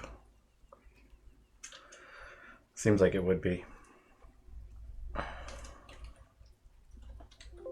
Oops. Let's make a new folder.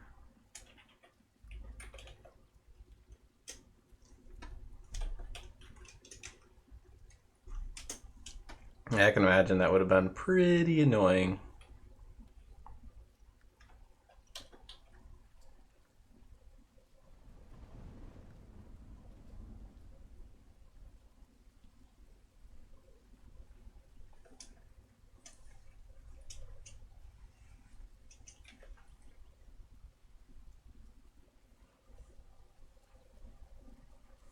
So when I left, I just went and had a giant salad. It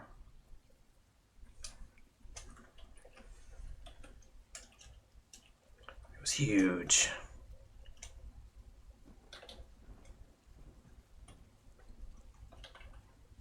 Oops.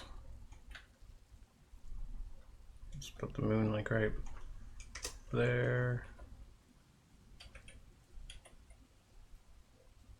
How manly.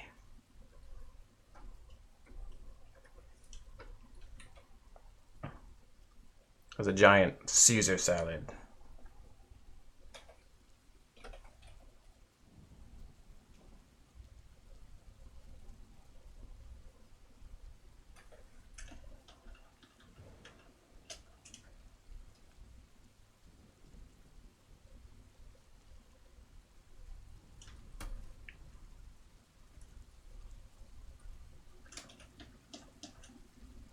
Love kind of clouds.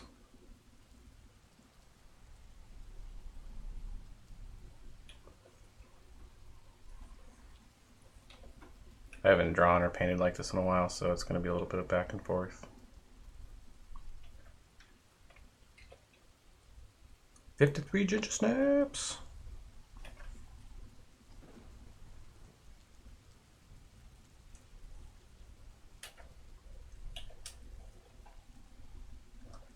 Yeah, I don't know if I like that.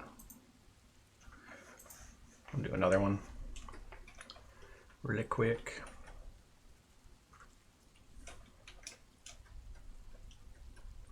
I didn't really think up any ideas before I started this, so I'm a little bit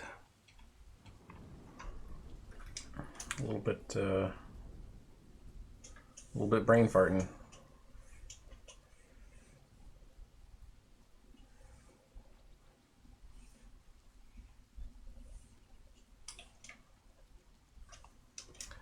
My brain's farting. Can't think of any ideas. Okay, this might work. We're gonna do maybe like a mimic.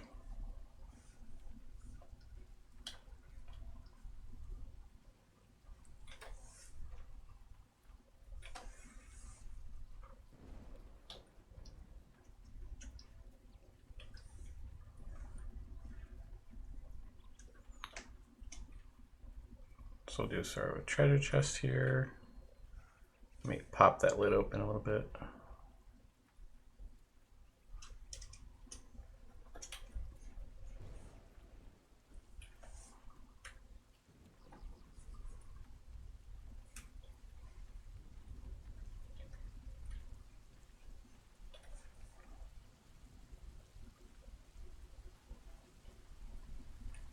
Like teeth and maybe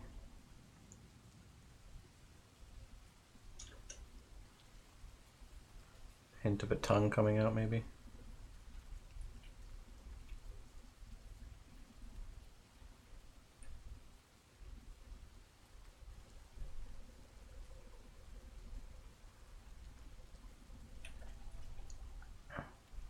Might be kind of doofy, but I'll play around with it.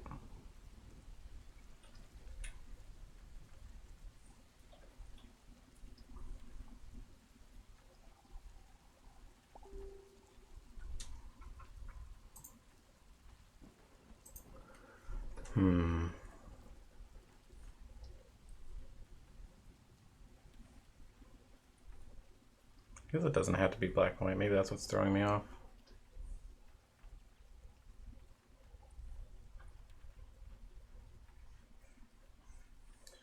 Just not liking the doodles.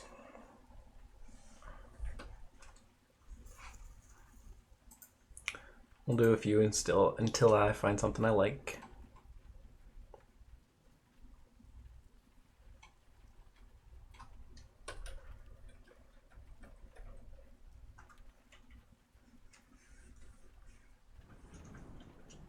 I'll do larger ground plane here, do a smaller one here.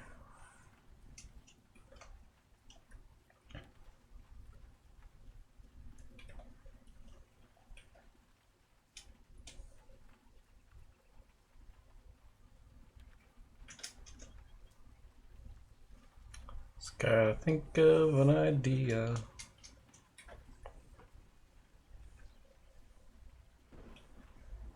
Maybe I'll try the tree one again. I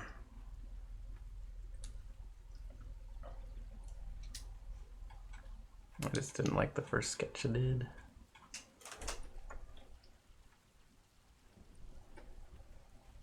Yeah, I went too fast with like the high contrast stuff.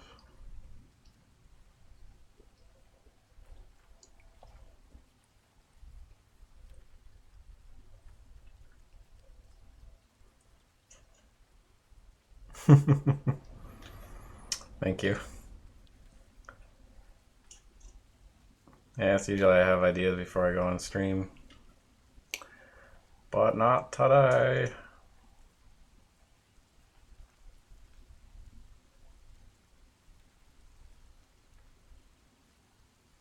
I like this idea of the tree like opening up and being like, oh.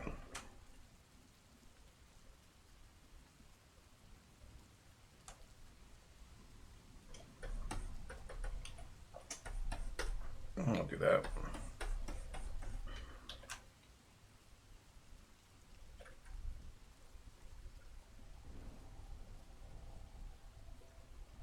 Might be using more brain processing power, so I might be less chatty than I normally am.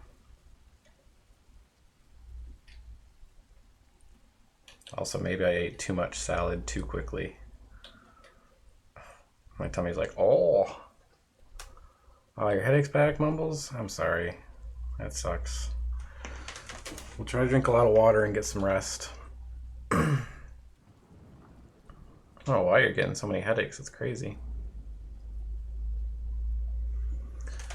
See you, brother.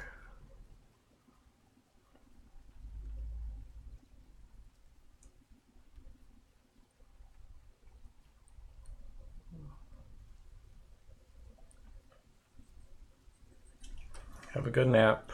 Hopefully that helps.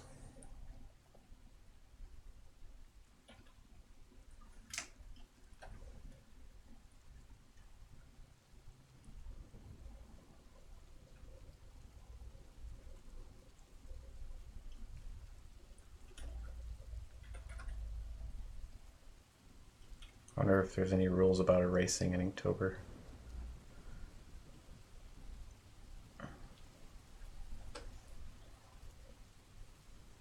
I did say you can have an underline, but I don't know.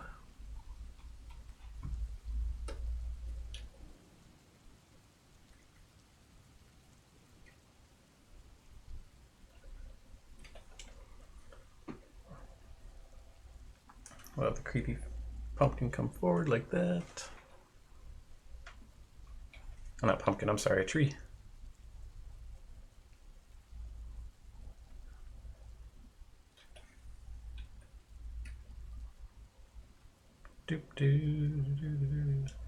What's everyone else up to out there right now?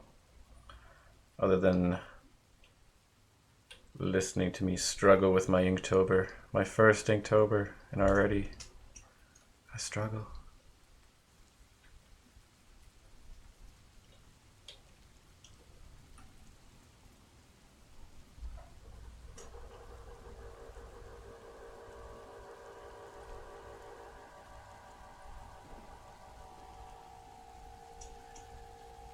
There we go, get some curves on here so it starts reading.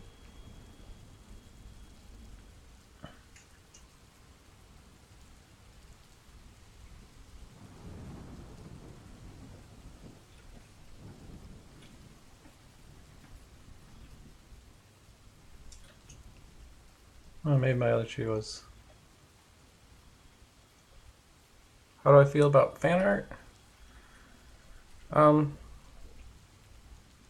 I mean it's fine. I don't do too much of it myself. I the one instance where I do get kind of annoyed with fan art is where fan art seems to get all the attention. So there'll be like I'll see all these fantastic artists that don't really get any attention because their work isn't fan art, and that's kind of a bummer. So I don't like that aspect of fan art, but it's really cool seeing art for stuff that people are really excited about and things like that. So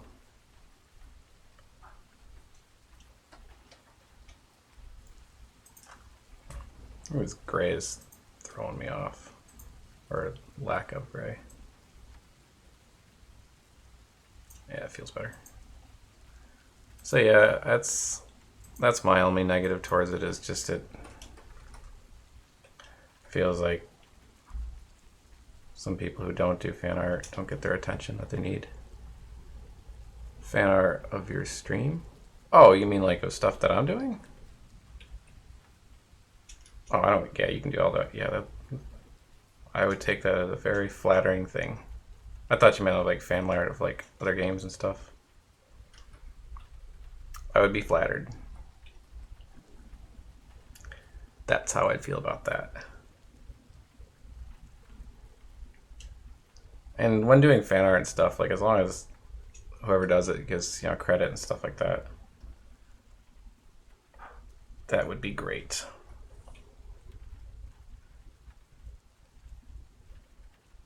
I would be honored if you did fan art of my stream, if that's what you mean.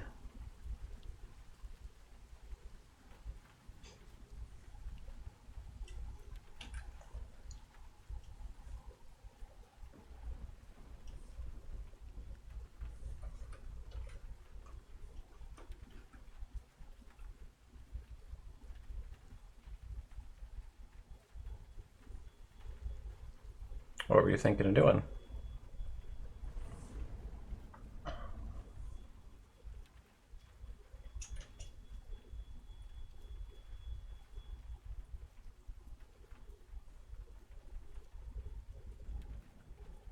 Yeah, I'm totally cool with that. That's great. I mean, I've been so inspired by other artists and stuff all the time.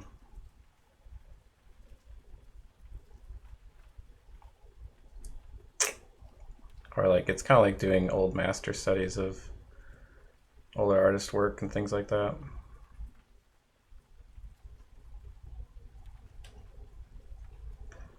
That'd be really cool. I'd love to see it if you do anything. Guess I'll have to find out. Whoop whoop whoop.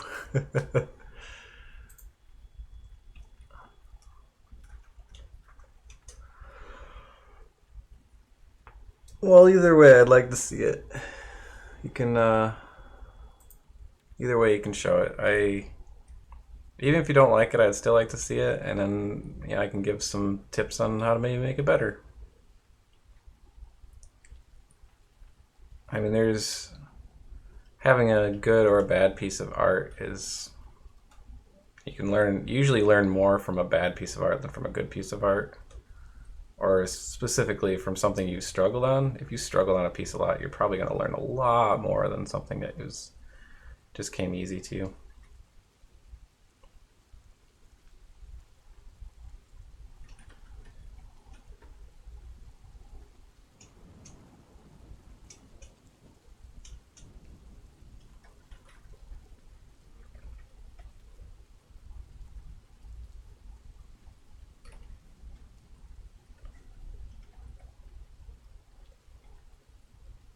But I'd love to see it.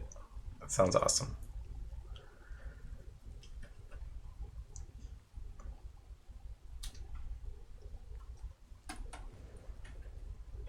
Will you show it even if you screw it up? Please.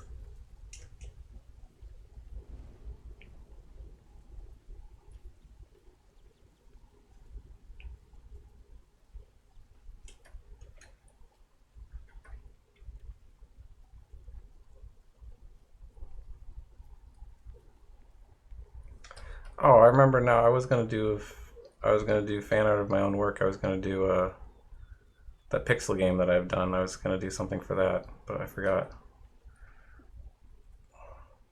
So I did have a plan of what I was gonna draw. I just didn't remember it. Does anyone have any tips for obtaining a better memory? It's the elusive goal.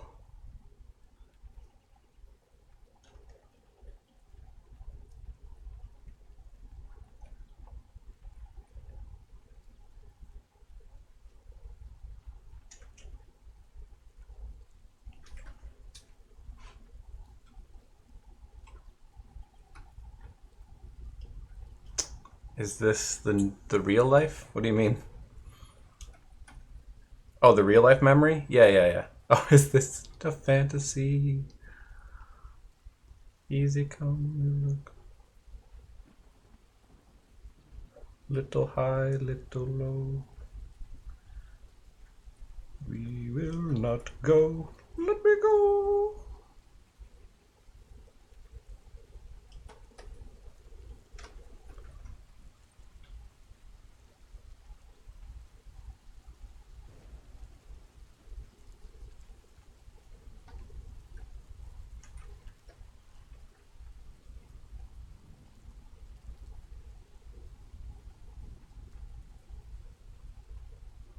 What are you up to, Daniel?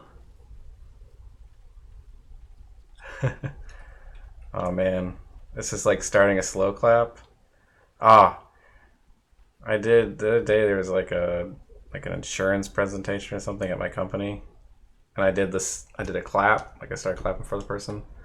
It wasn't like a complete slow clap or anything, but like I don't know if he just didn't want it. He's just like hold the applause, and he said that, and then like never, no applause ever happened. I was like, oh man, way to embarrass me, guy.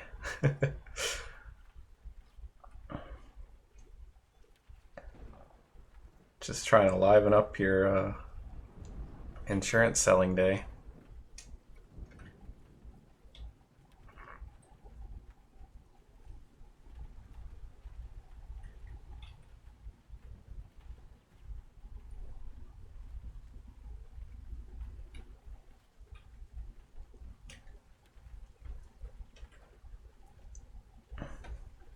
Oh well.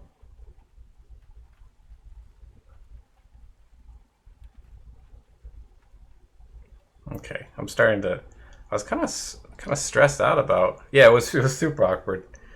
I was honestly kind of stressed out about doing this Inktober thing a little bit. I'm starting to calm down a little bit. So used to painting and stuff. I don't really do this. 31 day of Inktober trees. October trees. You know that's probably gonna happen.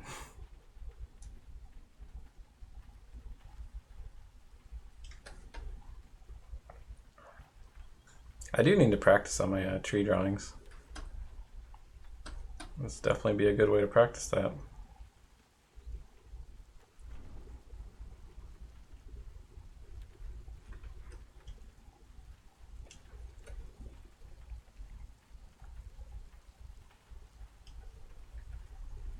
This area is a bit confusing.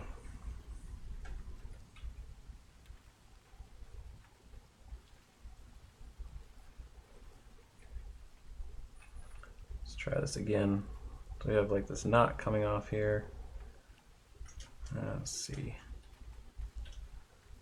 Like I can think of how it looks in 3D space. Oh, thanks, Dan.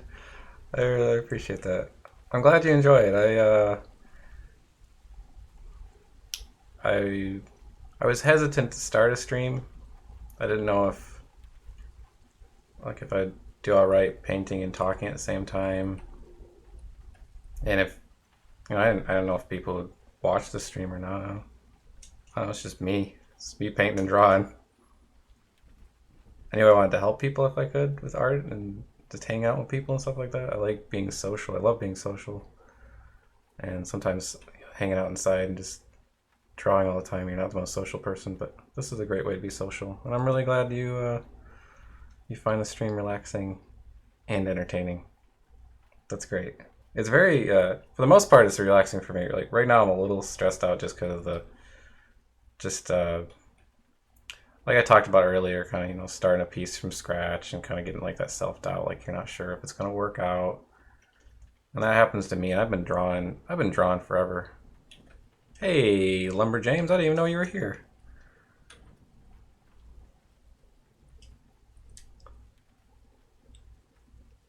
Oh, did you use the Stream Striker?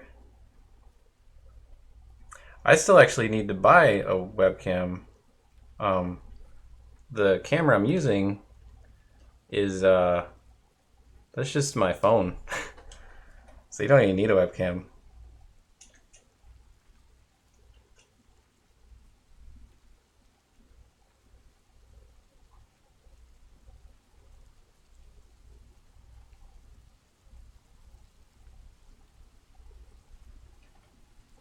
I'm really glad you're enjoying the stream. It's definitely made me more productive, more interactive, and I've learned more about my process and everything. Oh, iPhone's super old. It's like 5 years old. I think my phone is about that. Oh, you did recommend. Okay, okay. I'm sorry. I'm sorry.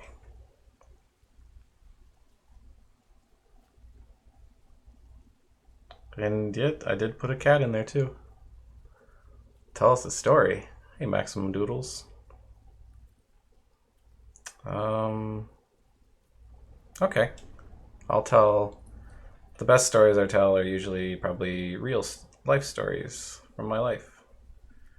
I could tell you. Ooh. So, kind of a. My dad passed away about a year or two ago, but this is kind of he didn't pass away from this. I guess what I'm trying to say. But I have a story from when I was a really little kid, and it freaked me out big time. Okay, so when I was little, we grew up on a farm. All my family and brothers and stuff. We had like sawmill, and we ran we also had a pallet mill. We built pallets, and we did a lot of all the like building houses and stuff. We built them ourselves. We did everything. We had gardens and all that stuff, and we were clearing out this area. I know I was probably less than 8 years old, probably like 7 or 6 or something like that.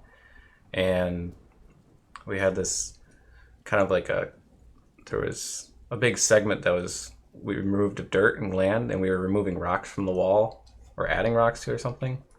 We had a big like dumpster type thing to throw all the rocks in, and everyone, all the brothers and family, I think even my mom was out there. We were all just clearing up these rocks from this area. And my dad was there too. And I was on the top of the hill, and my dad was down at the bottom of the hill. And I got this just huge, for me at the young age, it was probably like stone like this, It was probably only like 5 inches across, but if I were to compare it to my current size, it was like that. So I had this rock and I threw it towards the dumpster, and my dad was right next to the dumpster, and it hit him right in the head, just like right in the side of the head. And I freaked out completely. I was so scared. I was like, "Oh my God." And I thought I had killed my dad, and I bolted. I ran. I didn't even I was like, "Oh no, this is over." I don't know if I was just like I'm sure I was horrified at the idea. I didn't know what to do. I just was like, "Oh my God, I gotta run." So I ran.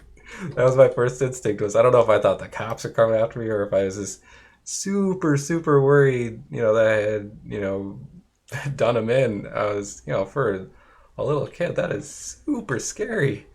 So I ran, but it turns out he was fine, and it just, I think he fell over from it. Like, it hit him super hard, and I just bolted. I don't even, after that, I don't even know what happened. I think they had to catch up to me and be like, he's okay, don't worry, it's fine. And, so yeah, that was one of those, it scared the crap out of me. Oh, but yeah, he was fine. He took it well. He was super tough guy. He's always been an inspiration in my life too. Um, but yeah, so that scared me. That fine. Well, I mean, he was as fine as he could be, considering he was. I've got some stories about my dad. He was a tough guy. He was that was nothing for him. Um, I've got another story about my dad as well. I've been thinking about him a lot lately. I mean, it's sad that he passed away, but we the last time I hung out with him was really cool seeing everything. Kid tries to assassinate own father. So like it's one of those, happy sad memory type things. But the other one I've got, the other story was so. Let's see. I was really really little, and I had just learned plurals, and for school. So I just learned, like adding s to things makes it plural. And my dad was out. He did a lot of lumber work and stuff with chainsaws, and he was out cutting something with a chainsaw, and it kicked back, and it hit his, like, I think it was on, I don't know if it was the back of the hand or front of the hand, but it really damaged him. It cut one of his tendons or something like that, and like apparently I was not a squeamish kid at all, because I saw it and I was like, you're gonna need band-aids, and I really enunciated the S. And so that's the story from that. And to show how much of a badass my dad was, and my mom, they didn't go. My dad didn't go to the doctor, and he had my mom like tied his tendon together, or like snipped the extra bit off and everything, and she took care of it. So no medicine or anything like that. He just like I gotta take care of this. I gotta get back to work. And it was super. It was intense. But yeah, that was another story about him. I feel like we would have done better in an ancient time of barbarians or something. And the ginger beard. This my dad had. I guess my beard might be bigger than his. I don't know. So that's where the beard comes from. He had like flaming red hair and big red beard and everything. So I've always been partial to beards. I've got lots of crazy stories about the badassery of my dad and my brothers and such. They're yeah. Oh, it's like my one of my brothers. He's um gingerbread strongman badass. One of my brothers, he's in the military, and he's a big guy. Like I'm a little dude compared to him. I'm a scrawny little guy.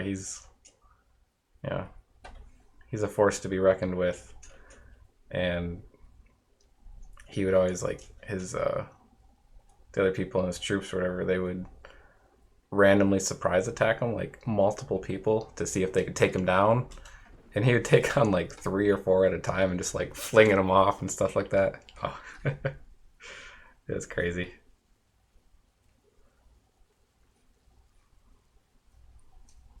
I never want to surprise him.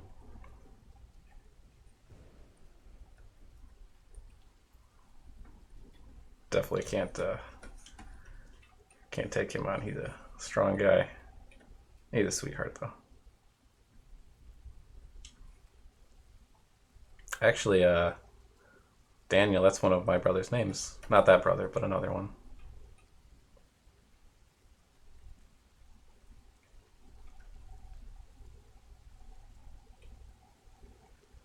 Just gonna erase this line a little bit and just gonna add the grass to it.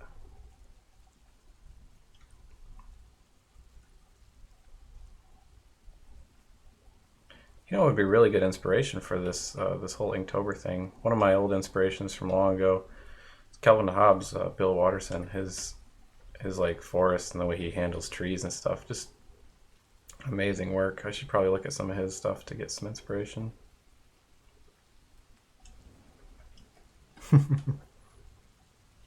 It is a cool name, isn't it?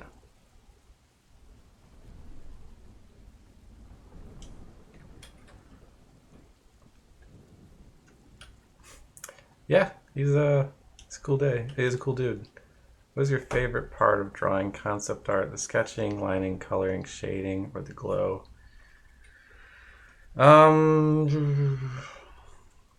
It really depends. Sometimes I really like the sketching, but the sketching can be one of the more frustrating parts. So sometimes I'll get frustrated with it. Like if I'm having a little trouble with some like coming up with an idea that is good enough to be the concept. It depends on what kind of stuff I'm sketching. If I'm sketching like fantasy stuff and trees, environments, and stuff like that, it's usually super fun. It depends on the perspective too. Like if I'm drawing stuff from kind of this, I do this kind of view where it's sort of almost like a first person view, but maybe you're a little bit shorter, so you're kind of down in the environment and you really get the idea of those details and things like that. Those types of environments, they aren't frustrating for me. I am frustrated with ones that are like looking down from strange angles that you don't normally see stuff from. So I'm a little bit rusty at that stuff sometimes. Favorite part though, probably the final touches of a painting. You know, when you've like getting those glow things in there, adding hints of magic and things like that.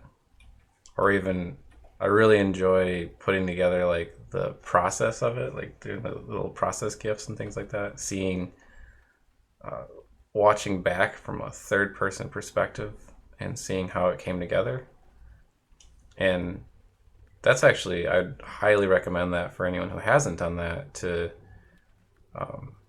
if you want some encouragement, record yourself drawing someday, or just and then take that recording and play it back at like a faster speed or just a normal speed and watch the decisions that you're making, and you'll realize that you're you're making a lot of fantastic decisions, and you don't even realize it when you're making them. Sometimes you're like, really, wow, I thought of that while I was drawing, and it's super encouraging to do. Oh, I'm glad you like the maximum duty. Your name cracks me up. I'm glad you like the time lapses. But yeah, doing those it's super fun to do those. I highly recommend that. Time lapses are super fun to watch, even if you're not going to do anything with them. Just it's great to get an idea of how you work, really, the decisions you're making and things like that. Yeah, time lapses is where the magic happens. But yeah, I'd say the glow probably is my favorite. Though I do really like sitting down in my sketchbook and just hammering out a bunch of drawings. And yeah, I think that's really fun.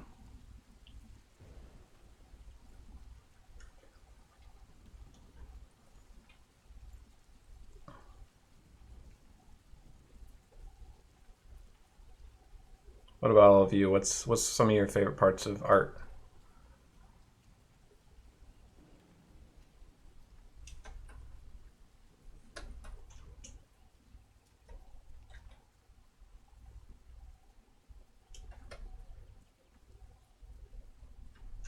Oh, I need me a sip of my smooth juice.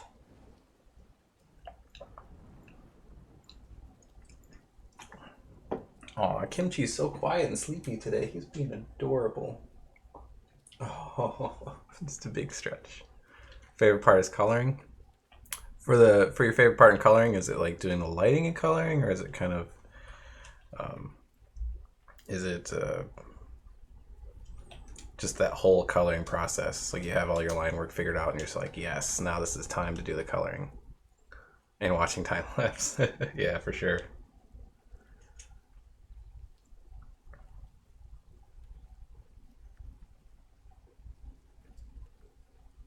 Base shading, add a little details.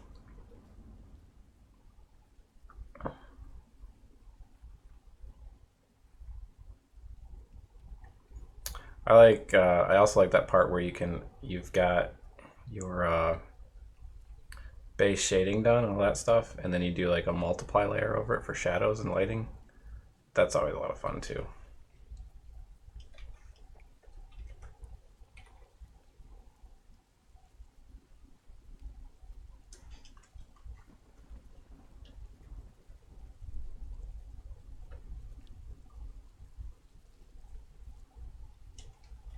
Yeah, that's so fun that, or like doing the overlay layer where you can kind of hit it with light and shadow. That's a lot of fun too.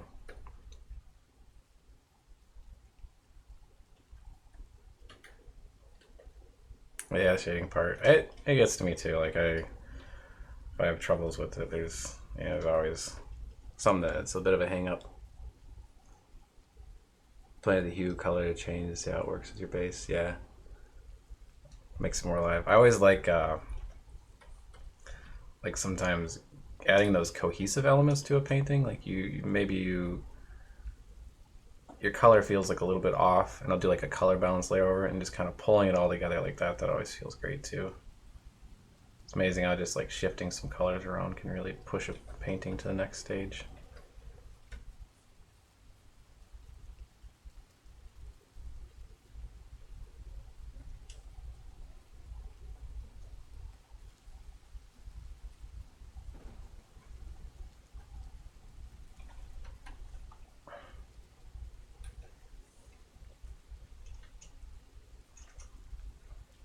Do do do. So pine tree closer here.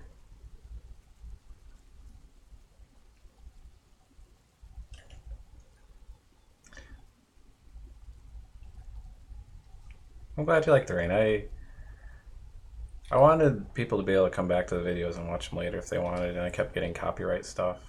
And I can't remember. Someone in the chat though suggested the rain, and it seems like I still get once in a while I get copyrighted on the rain, which I don't know who owns the rain, but for the most part it seems to be working. So that's great.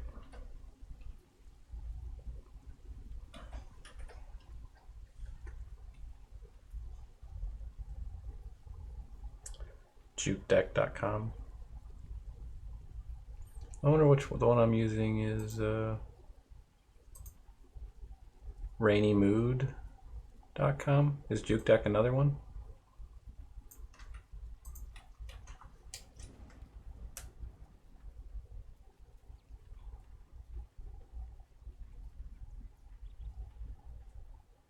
Huh. Is that not copyrighted then? You can use the generate. Oh, that's really cool.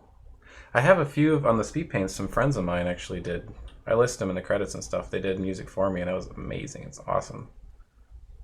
Actually, one of my friends is coming over, and we might. We were thinking about streaming a game we're playing. If you know, be interested. I don't know if it would be as a relaxing experience, but it might be cool to hang out and watch a game stream. We're not sure what we're gonna play yet, though. I'll make a bookmark of that music thing. That sounds really useful. Because sometimes, you know, they don't have time to make a music track for me or something.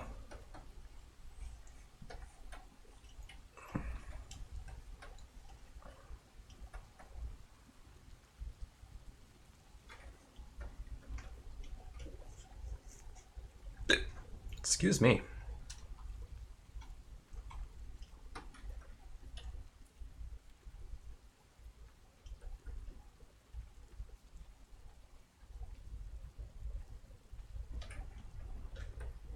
Well, this Inktober's kind of coming out nicely. Just trying to get happy with it. Burp. I keep burping on the stream. I don't know what it is. It's must be what I ate, or it's my juice.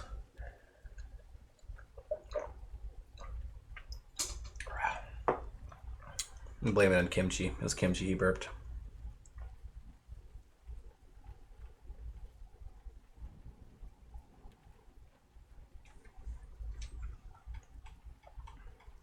Oh, you know, I just realized what I didn't add to my my other painting. I was gonna add spider webs.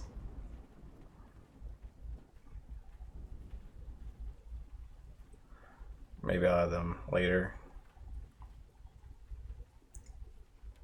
Boop, boop.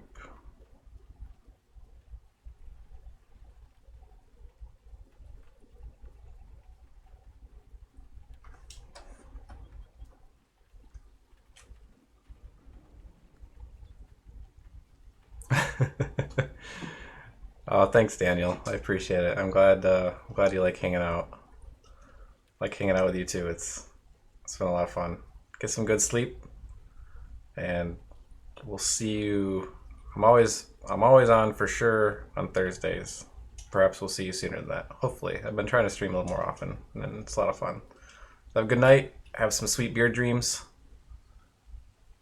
Take care.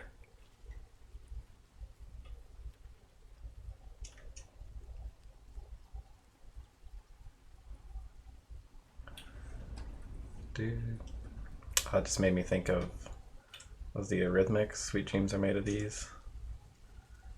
Sweet dreams are made of these. Who am I to disagree? But yeah.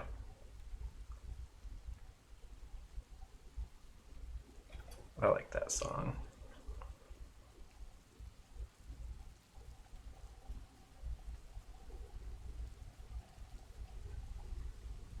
Bye!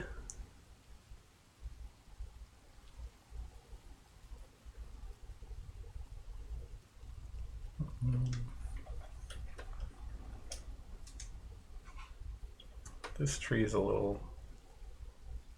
Yeah.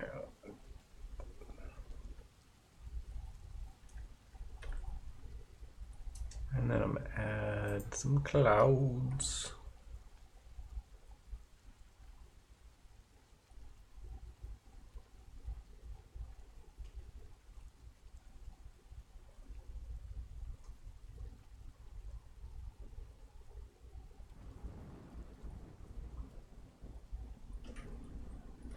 Clouds always pull it together.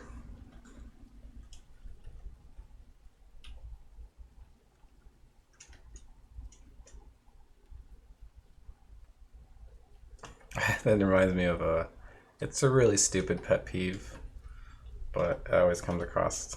I don't know why I think of it, but in space movies or any kind of space scene where they have a moon, and then there's like you'll have like the actually I could do that. You'll have the like the slice of a moon, like these, and then they have stars here. I'm always like, no, that's not how that works. You can't have stars in front of the moon. It's one of those tiny, super insignificant details that I'm just like, how dare they?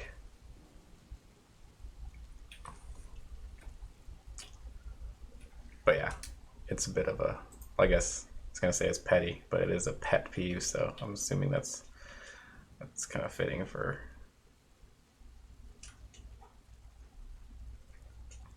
being a peeve and a pet one at that.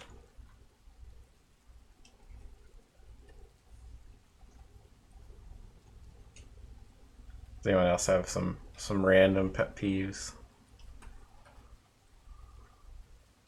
I know, right? How dare they?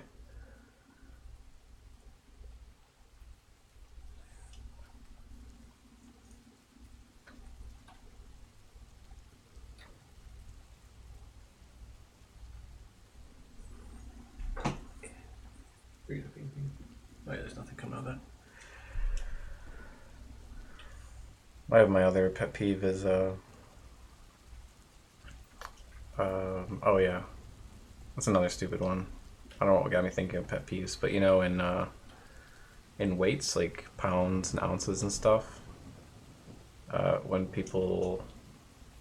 packaging and stuff says LBS, there's no need for the S. Like it's always just LB because pounds, the abbreviation of pounds is it's from Libre. I think it's it's like spelled out like that. Latin word Libre. So there is no reason. That's why LB and pound. You're like, whoa, why does that even connect? But yeah, that's why that's used. But you see LBS everywhere. It's strange.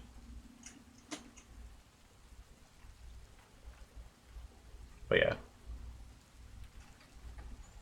it's weird the stuff that I'm just like, oh, how dare they? Exactly, Bangs. How dare they on everything? They. I'm using they, so they did it.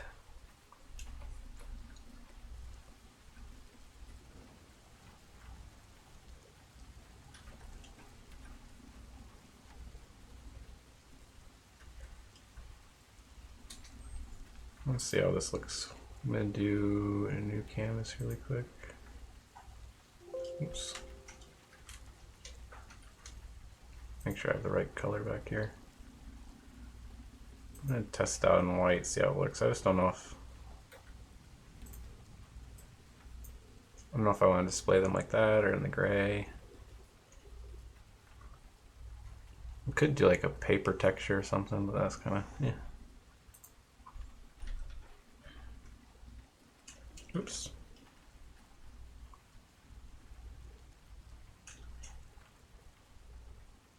I don't know. Any one of those things would work. This bird has a giant beak. Whenever I say giant, I'm always like, oh, giant woman. And then I think of Steven Universe. So many great songs in that show.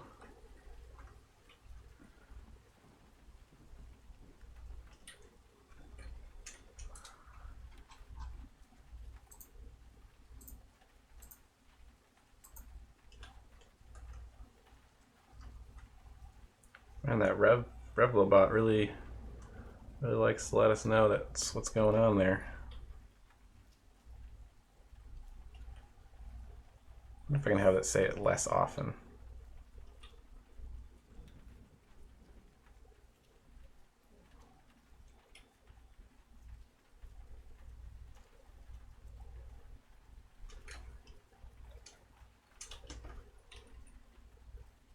This guy's a little too big. The giant cravens. Not cravens, ravens. New from birds. Cravens. Part raisin, part crow, part raisin.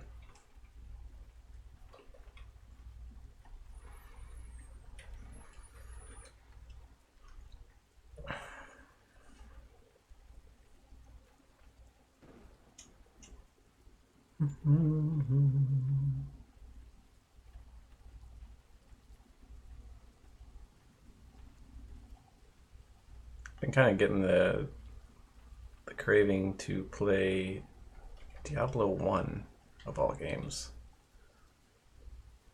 It'll probably pass once I start playing it, just because it's a good game, but you walk everywhere. Walking everywhere is, you walk everywhere very slowly too, not even just like a normal walk. Thanks, Upgrade. It's a little busier. Maybe I should get like this tree right here. Maybe compositionally it would look a little bit better without that. I kind of like it though. On the search for inspiration. I usually, even on my work days and everything, I always kind of start the day. I go on ArtStation, just check out all the great stuff people are doing. Get my daily dose of inspiration.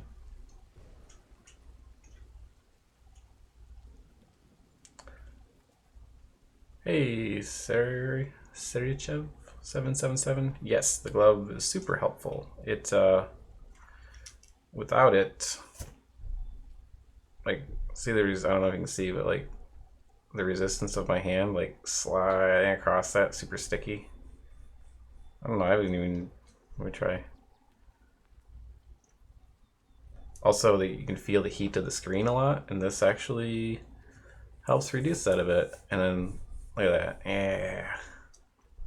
I would highly recommend a glove if you haven't gotten one. I know there's some other versions out here. People have suggested some different ones. I think I made a shortcut for the other glove. This one's a smudge guard. Should be able to get it on. It's like you just Google smudge guard. I would highly recommend it though. At least some sort of glove, because it helps you draw with your arm a little bit more too. Because if you can't slide around that much, you're going to use your wrist a lot more. And you know, having been drawing for so many years, you definitely want to take care of your wrist. Try to draw properly with full arm and everything like that. which I still, I don't always follow through on my own advice like that because I try to, but sometimes you forget, you get caught up in the drawing. But yeah, definitely looking at a glove. It's not too expensive. It's definitely worth it. I think it'll help. It should help a little bit with wrist if you have any issues there.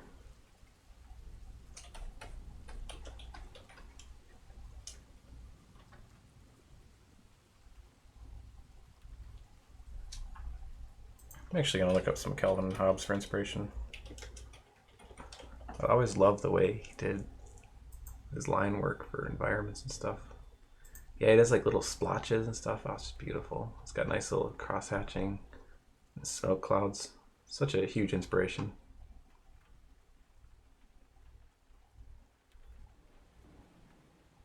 Oh, kind of like, yeah, I know what you mean. I wonder, I guess you could, you mean kind of like almost floated away from, like this sort of. I guess you could do that, yeah. I'd recommend it though. He's good.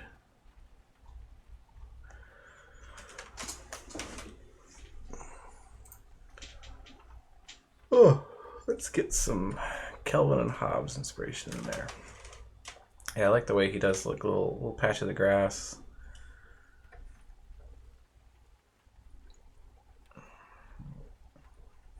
Some plant variation. So I could put a few leaves on here and think of that.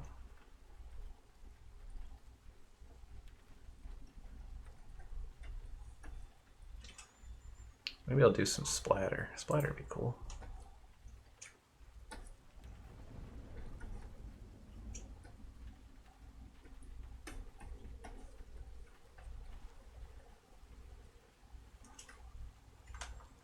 And I want to turn off. No, shape dynamics is fine. Scattering's fine. Transfer.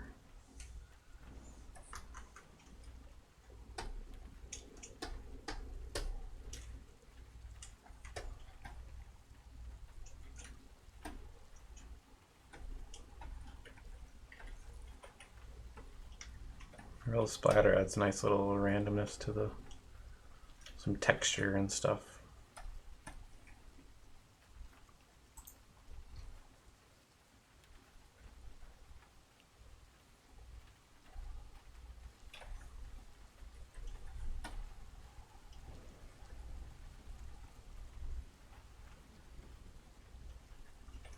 What are some of everyone's inspirations?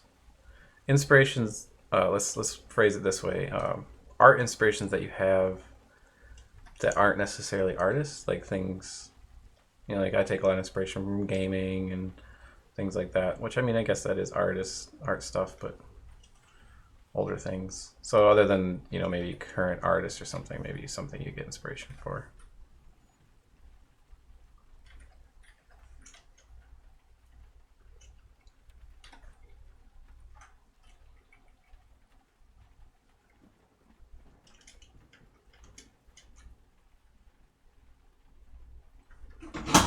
Oops.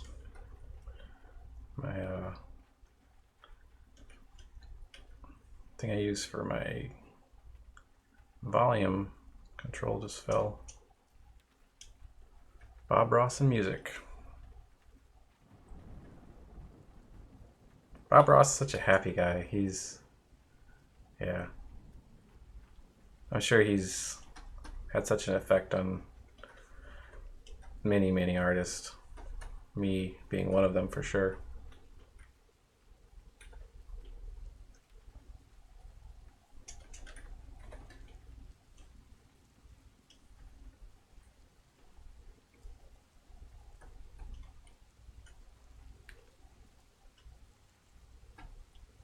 Yeah, comics are inspirational. Those are really cool looking.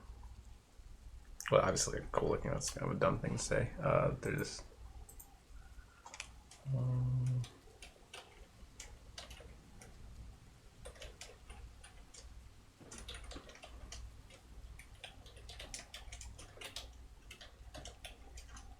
My friend stopping over.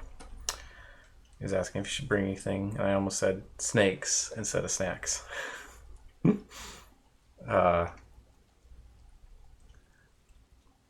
was I saying? Oh yeah, inspiration. Trying to think of some of the inspiration I draw. I get a lot of inspiration just from walking around outside. I'll take walks when I'm at work. I'm just looking out on the side of the road. You'll see just all these little plants and just like micro civilizations almost. Little plants and animals growing and stuff. I like to think of those, and maybe I'll do some of my Inktober's like about that type of thing, where it's, take something that's normally small and make it big. And a lot of times you can end up with a very alien looking world if you do something like that. That's always really fun to do though.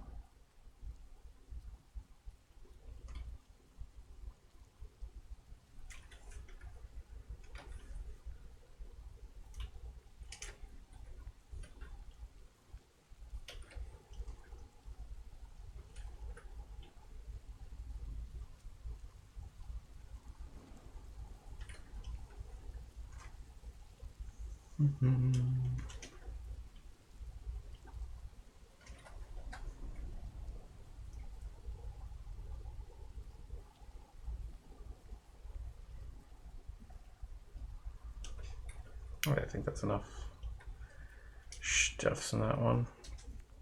So let's see, we had a few failed ones. I'm just gonna get rid of that one. And that one. Then we have a success. So there's Inktober number 1.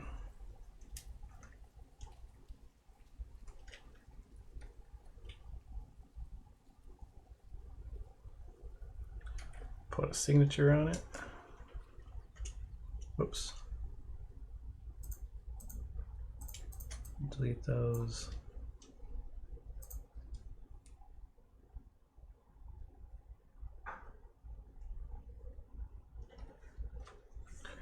Throw my signature in there. And color. There we go. Inktober 1. And while I'm at it, I don't know, maybe I'll just. Maybe I'll start sketching another one. I won't necessarily post it for tomorrow or anything, but could be pretty cool.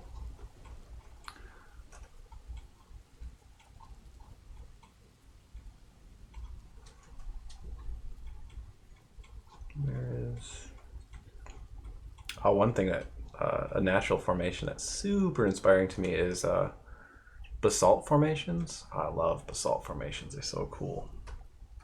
If you haven't seen them before, definitely check those out. They are amazing.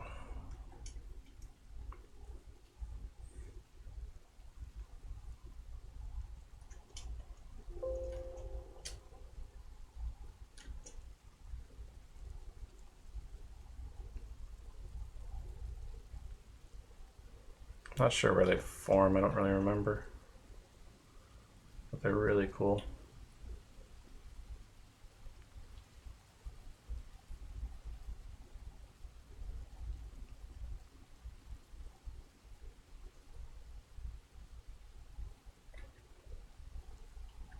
Yeah.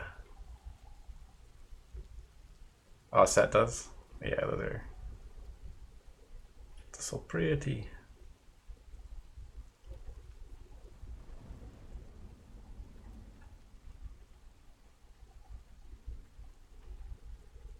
There's something about them. They're so strange and perfect, and they're just great. They automatically make any environment just look super cool. I've even seen them in like Nintendo games. They're in what was it? Has anyone played Toad Treasure Tracker? Fantastic game, but yeah, they're in that game. That's really cool.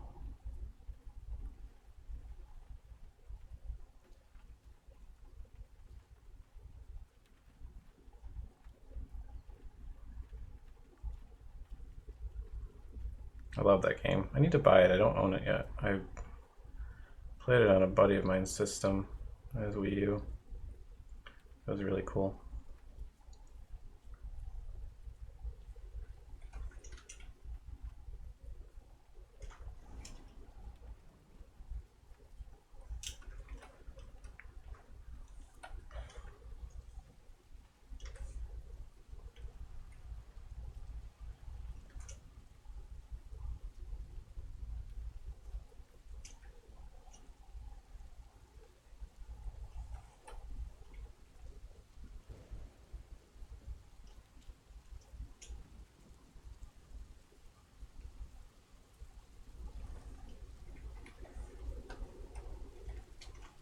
Oops, let's do it a little differently.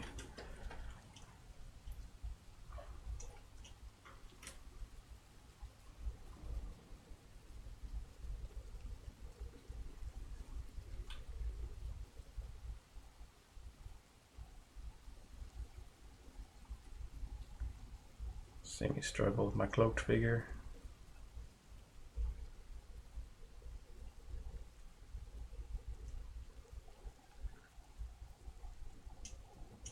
Every time I see the Revlobot spew out something, I'm like, oh, somebody's jibba jabbing, and then it's just that, and I'm like, oh, that bot, what a butt, the butt bot.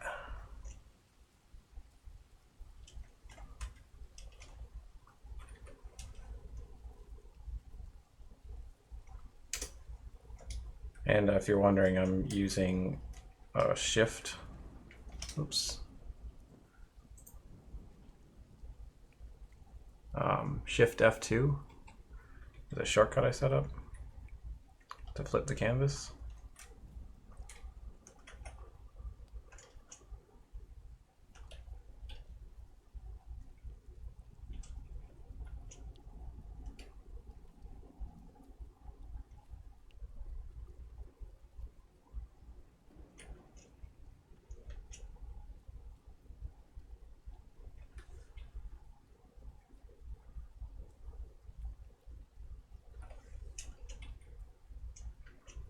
And if anyone needs to know how to set up that shortcut, just let me know and I can go over it really quick. It's really useful. Super useful.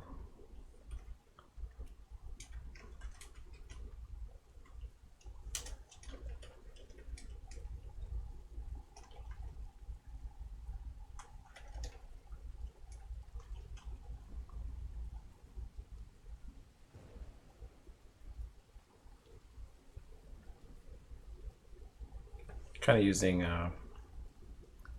Basalt's proximity laws. Gonna doodle out some stuff here. Tim Pie. You finished? Let's see it. Padawan. Pixel Padawan. Sorry in advance. Sorry, you don't need to apologize.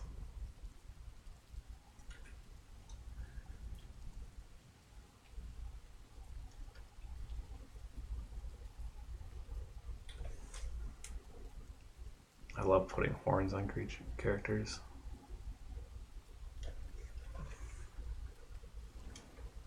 Yeah, send me a Dropbox link or something.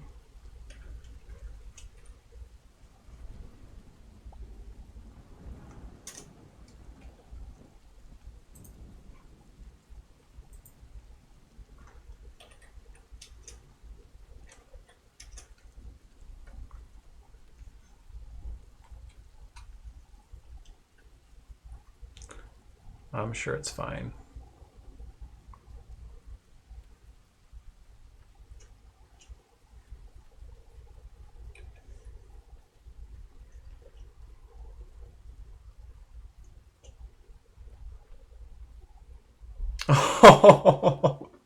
Oh, that's awesome. Oh, oh, that's really cool. Oh, I like the diddler good stuff. Oh, that's great. Oh man, that's so cool. Good job. Oh, gets me every time. Ah, that's really good. No apologies necessary. That's super cool. I don't know if I've ever had someone pixelate my face. Is it okay if I maybe use that as my Twitter picture or something for a bit? I can give you credit for sure.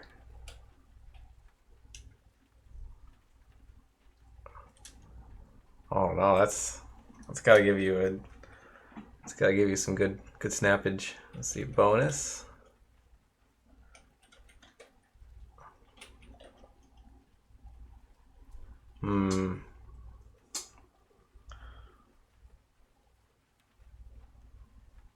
Over 9,000. That'd be too many. I can't throw off the economy too much.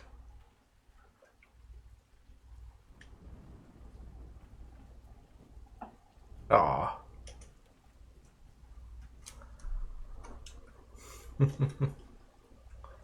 That's super cool.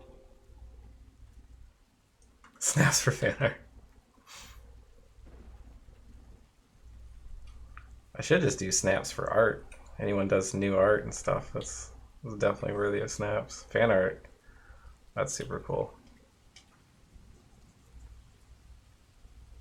Just to let you know right now, if you do send a DM, it'll just appear in the main chat, so you can just send it to me later. Or I need to figure out how to fix that.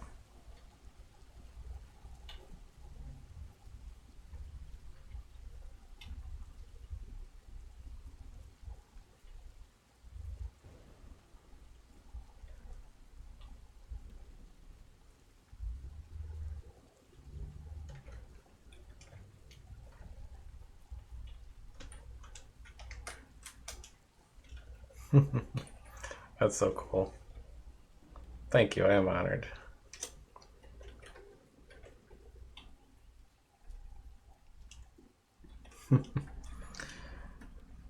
That's so cool.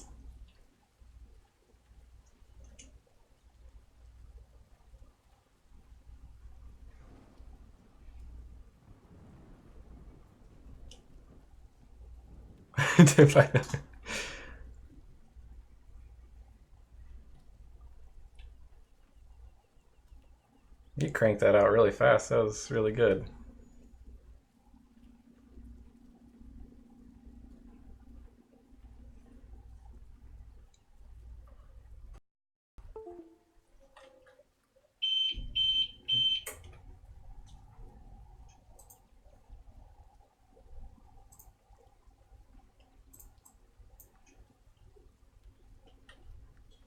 So, am I still streaming?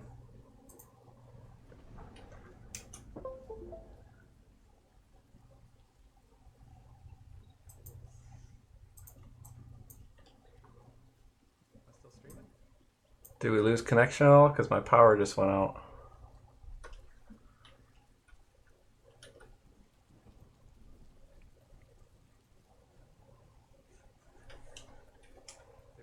Okay. Oops. Yeah, the power just went out. That was weird. Well, I guess pretty normal for where I live for some reason.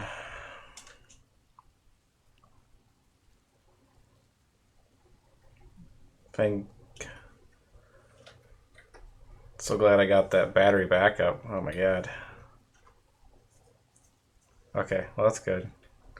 Yeah, the power just everything shut off. Well, luckily it didn't shut off because I have the battery backup now. After that one incident, definitely had to get that. What's this? Hey, Ryanesian. Thanks for the follow. Appreciate it. And welcome to the stream.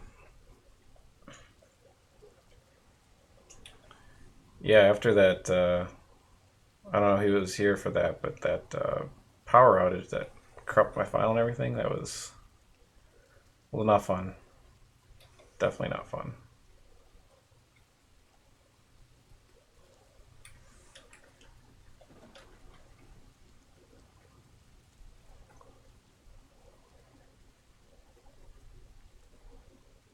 I just kind of sat there and I was like, well, but that's probably, it's a goners probably.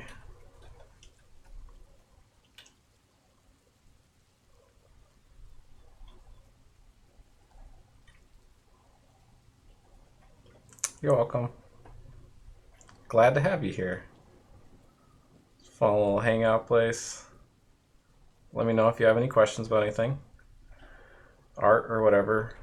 You can ask pretty much whatever, and if I don't want to answer, I guess I won't. But you know, if it's a good question, which most are. So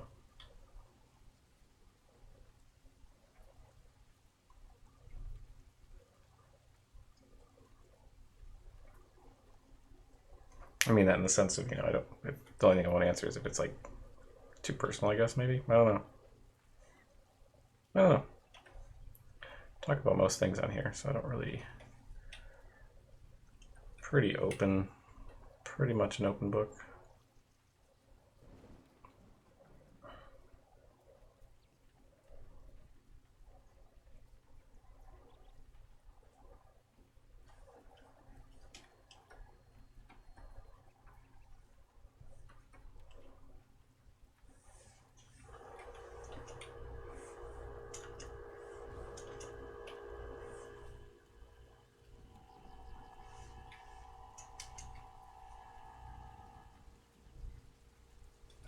Where do you,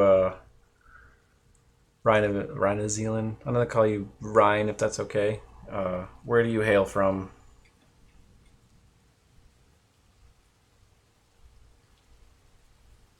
If you don't mind answering, that's fine. If you don't,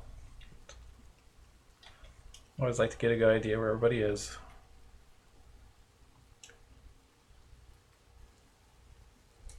Sounds perfect, Pixel. A lot of bangs. Pixelated bangs.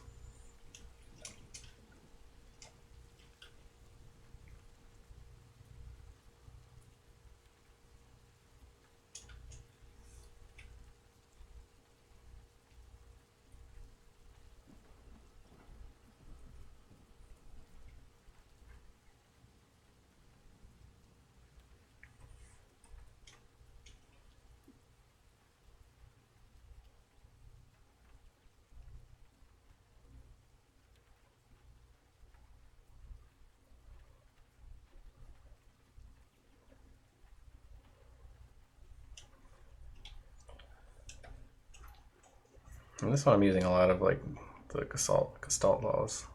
Scotland. Oh, cool. Welcome from Scotland. That's awesome.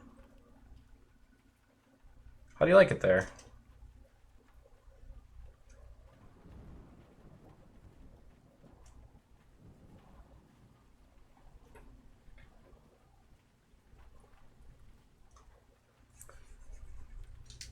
Is there any interesting facts about Scotland you'd like to share that you think maybe people don't know? Something that's small, interesting tidbit or something?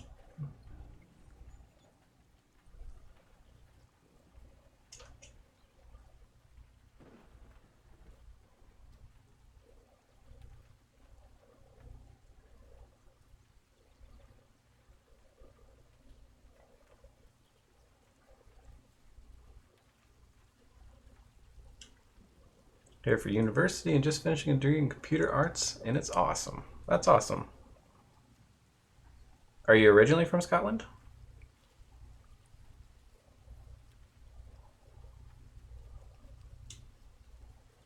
Chicken into believing that haggis is an actual animal. Haggis is it's a stomach. It's like goat intestine, isn't it? It's like a. It's made from intestines, some sort of food. I've I've never had it. I've had some strange foods. I always think back to cow tongue being one of the grosser ones.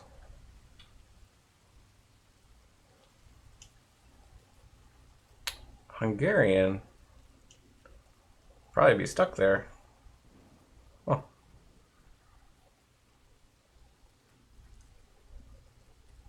Well, hopefully that's not a bad thing. Sounds like you said you enjoyed it, so it's a good start.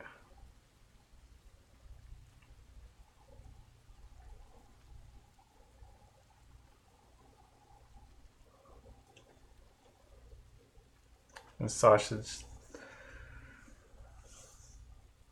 But not saying it out too loud. Yeah, it doesn't. It definitely doesn't sound appealing. I'll give you that.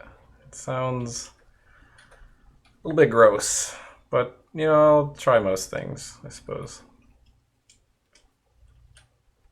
Oh, well, stuck in a good way. That's good.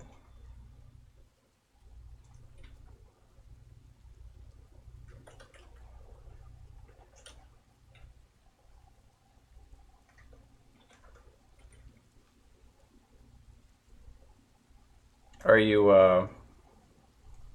for computer arts? Are you doing like painting and stuff, or is it like 3D modeling and things like that?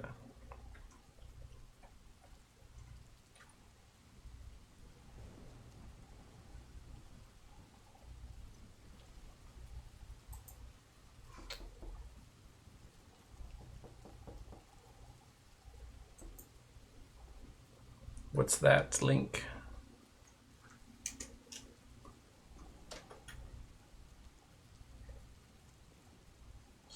Shared Extreme T. What's the link? There was no. Huh.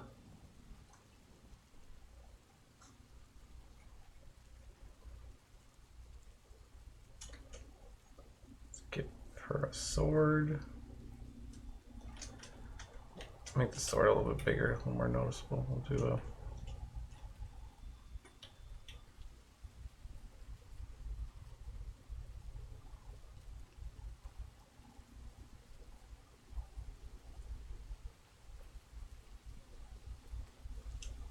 Mostly game related, such as 2D game art, environments, illustration. Oh, well, that sounds awesome. That's me too.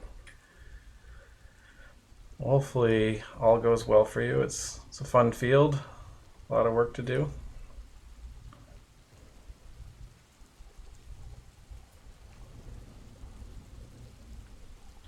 I enjoy it.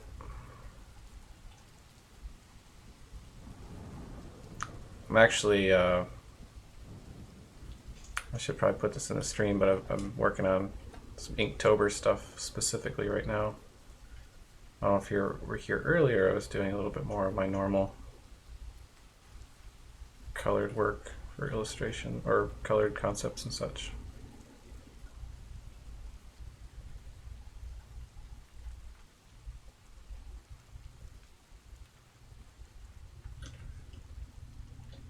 It's a little bit flip-floppy here. Oh, how did I not notice that? Is it way higher than that? Yeah. Sometimes I draw things all flippity-floppity. I tend to lean things. It's like I flip stuff a lot. Lily, this fun bottom was really nice. Thank you. I appreciate it. Thanks for the compliment.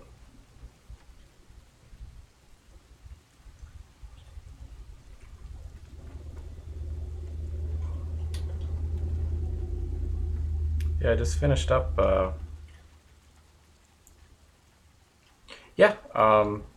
This is actually already my second one today. The plan is I want to stream. Hopefully, if I, unless something comes up, I want to stream every Inktober I do. I want to try doing it on the stream. Unless something comes up and I can't, but yeah. Yep, that's the goal daily.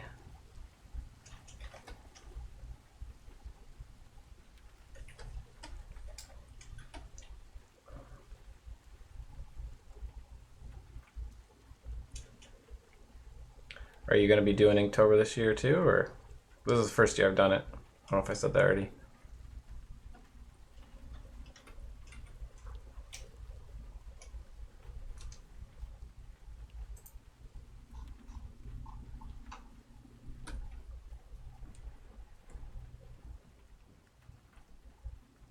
Yeah, it should be pretty cool. I meant to title this Inktober, but I forgot the title. Well, I was finishing up the painting I had started the other day,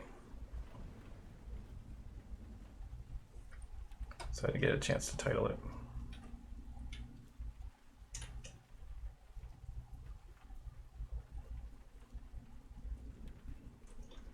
That tree looks way different than the rest of them.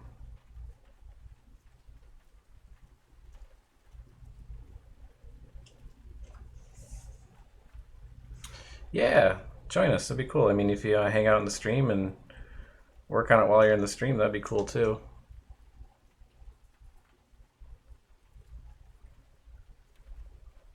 I always love seeing people's work as it's coming together.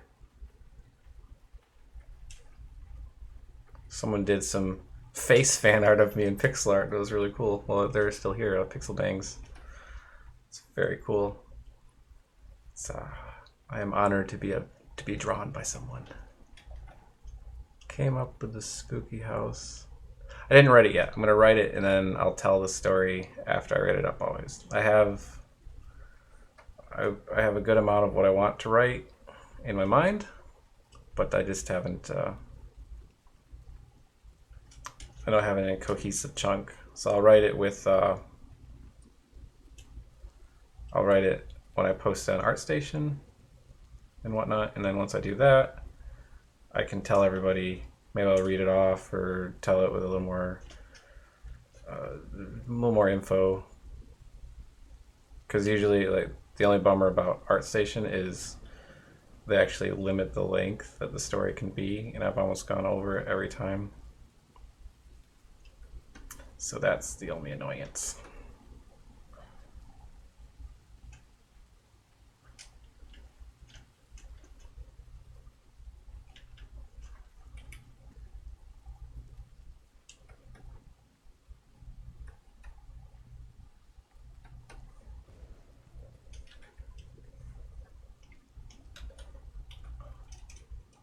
Well, it's kind of interesting working this way for the Inktober thing. It's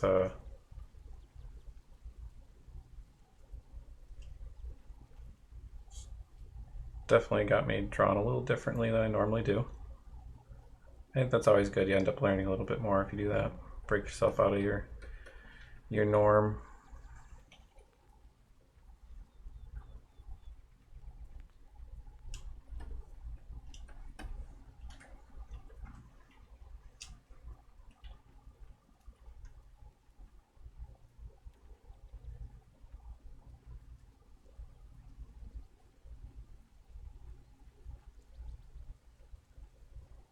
Maybe what I'll do is if I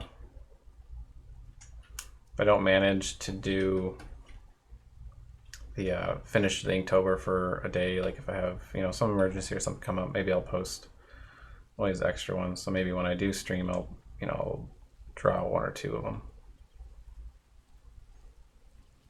Once I get rolling on some drawing, I kind of just don't want to stop. I just keep going and going. Once you get warmed up, gotta take advantage of that warmed up situation. I know I tend to, like, when I wake up, I am not a good day worker, I guess you could say. My prime time is nighttime drawing, nighttime painting, total night owl. But I think this is working out pretty good. I'm gonna do a little dimension to this one.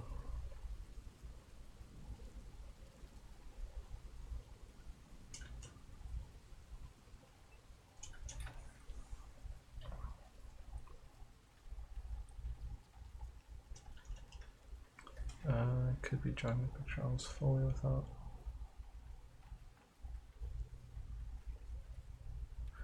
You just realize you could be drawing your picture almost fully without line art. Gotta check the drawing with the line and then go with redrawing.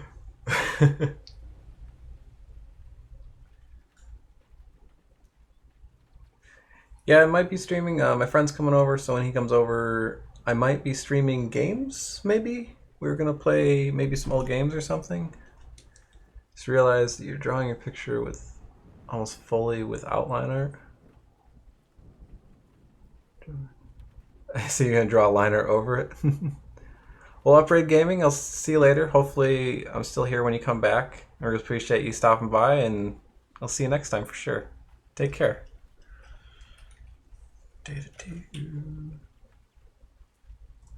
What do you mean, Striker? I am confused.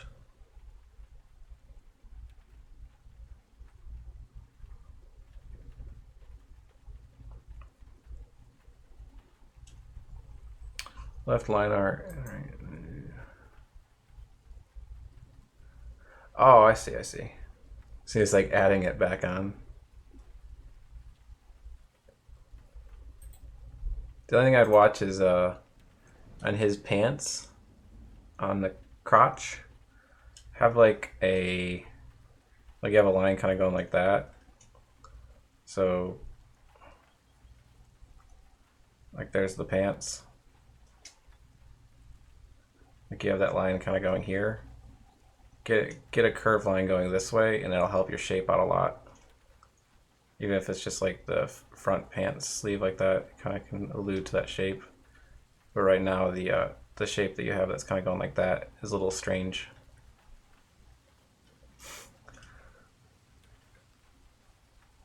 Okay, just letting you know. It looks really good though. It's super cute. I like the little red noses, little blips of color. I love doing that when I rarely paint characters, but when I do, adding that little blip of color to the nose is always super fun.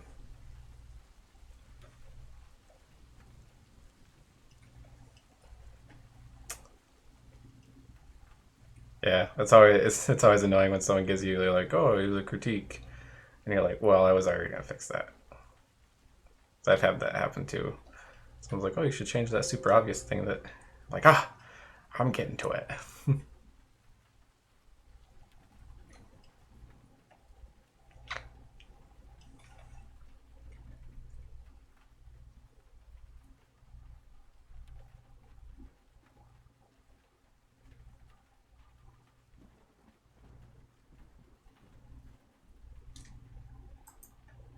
Yeah, it looks really nice.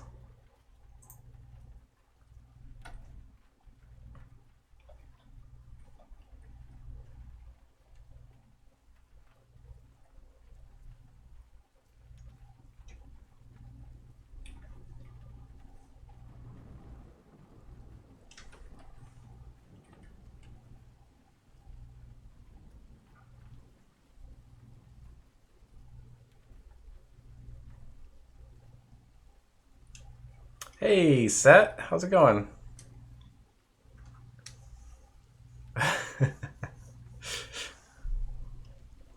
How are you doing today?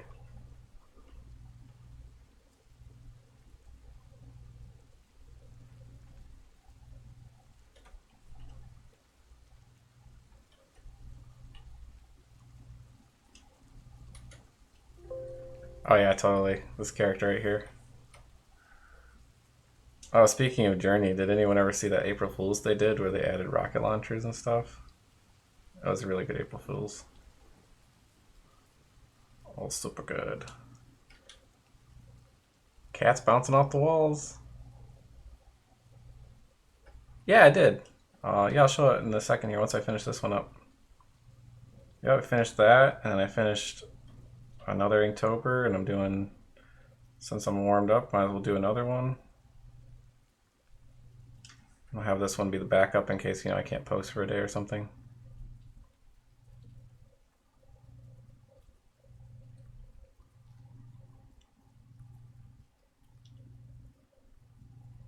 Oh, yeah, no, I know what you mean. I know what you mean, Striker. It's good to get those obvious things out of the way, though, because then when you show it off, people Those obvious ones are gone. They have to actually stare at it a while to figure out what, if they want to critique it, that is. I do have, that is one bad tendency I have, is that I have, if someone shows me art, I tend to be like, oh, you could do this, which is probably annoying, but, so let me know if you don't want to critique. This is my default reaction.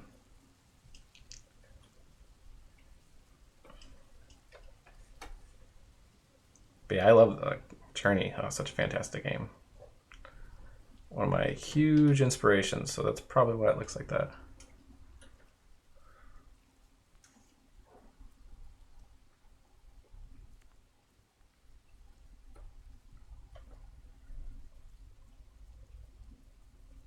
Oh, did you? I didn't remember if you did or not.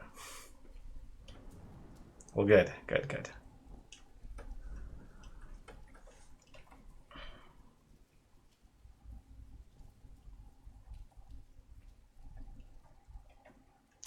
Yeah, actually, the Abzu, that game, the artist that worked on Journey, he went to Giant Squid, I think it's Giant Squid Studios or Giant Squid Games, and he worked there. So that's why those games look so similar.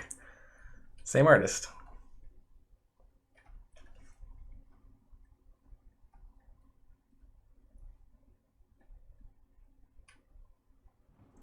$144 ginger snaps. Hype. Ginger hype.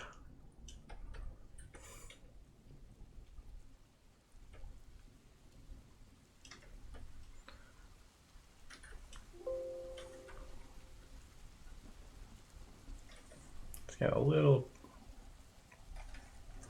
busy in this area. I'm just going to erase a few bits here and there. Going to make a more continuous line back here to kind of give a clear separation.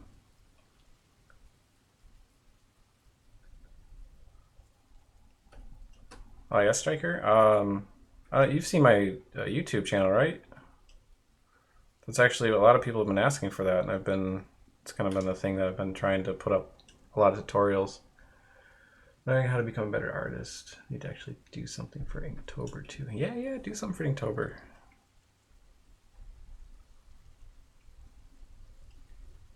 I think 3D and 2D can go hand in hand and help. As long as you bounce back and forth enough and don't get too tangled up in one of them, they definitely help each other out. Especially like if you're doing like ZBrush and stuff, sculpting. Oh, sculpting is amazing help for drawing, and vice versa. They help out each other a ton.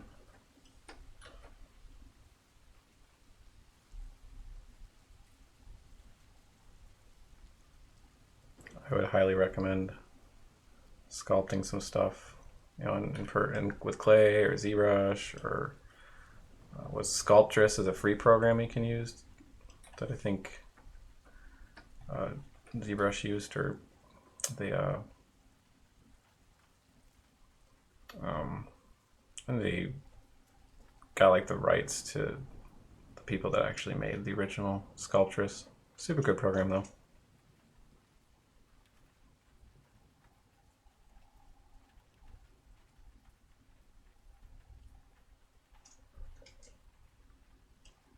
Sculptress. Yes, just like that. Yep, Sculptress. Yeah, check it out. I mean, it used to be free. It should still be. It's like a really basic version of ZBrush. And oh, I didn't even notice. I thought Striker said Sculptress, then Sculpt, then O. Yeah, I see said that. But yeah, it's a super simplified version of ZBrush. Really great though. It's a good way to kind of get used to it. It has a lot of the same keyboard shortcuts and things like that.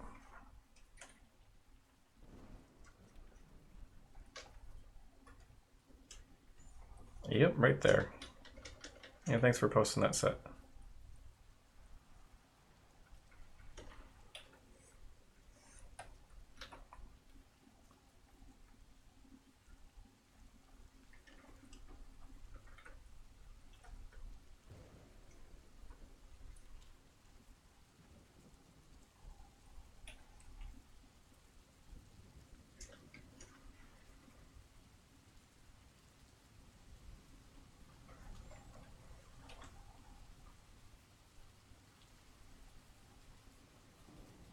put a little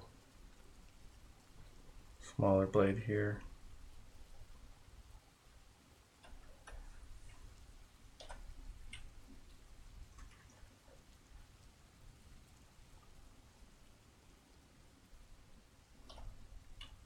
Do a sword.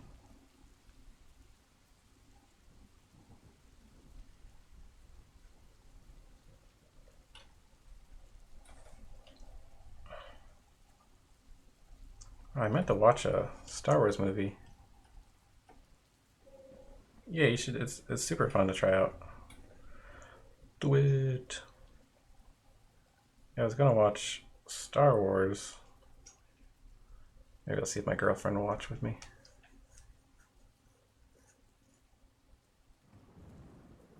I mean, ZBrush. I think ZBrush would be used for it. Sculptress would be a good way to get into it. You could use pretty much any program. Oh, excuse me. You could use Blender. You can use ZBrush. You can use 3D Coat. 3D Coat's a good one because it has kind of like all the stuff kind of combined into one, and it's cheaper than ZBrush. I could stream some 3D stuff. You know, I'm actually done with this, so maybe I could stream. I could model something if you guys want to watch that.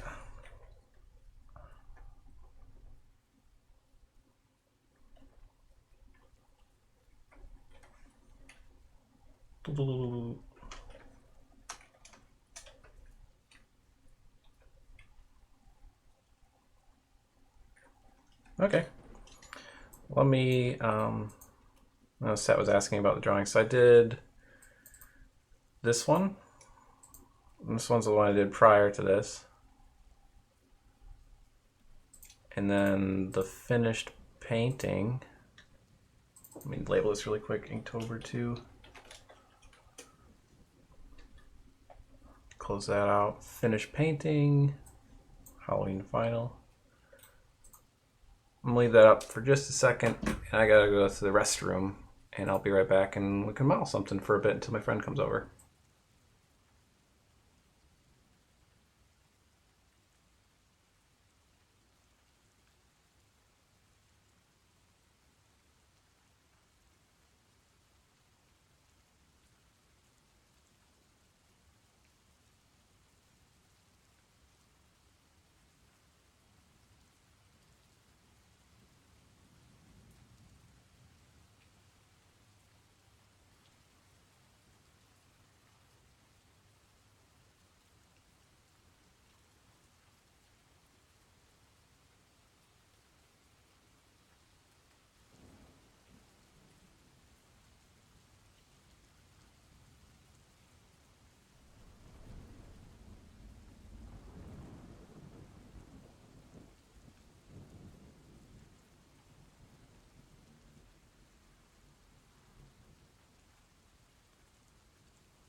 I haven't set out the wallpaper file yet. Do you want me to make it like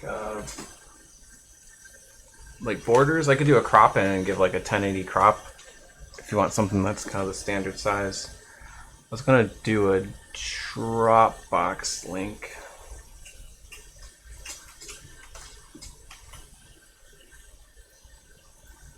Let's see.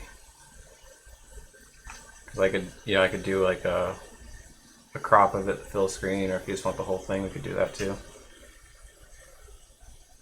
Oh, let's see. Excuse me.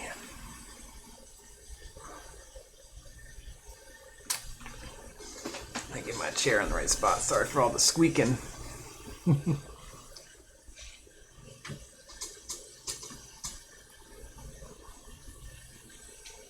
Oh, look you.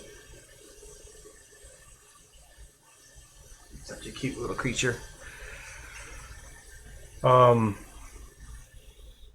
could start, we could model a pumpkin. That'd be a good thing to be a nice soft edge thing.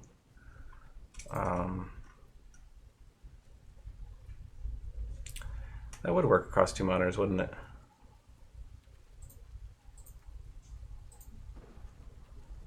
Let me see how big it is, the file size. Oh, it's 11 megabytes. Let me reduce the file size a little bit. So I only need it to be... Why isn't it working? Okay, gee. Put that across that. So I need it like... Let me do a sharpen really quick.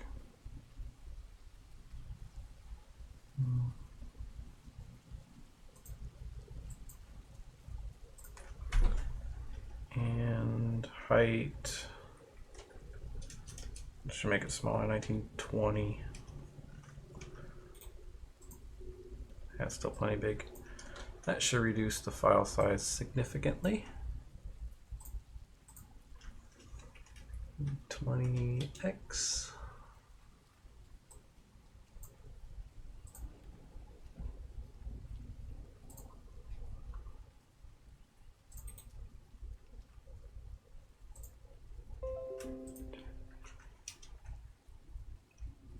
Let me make sure this works.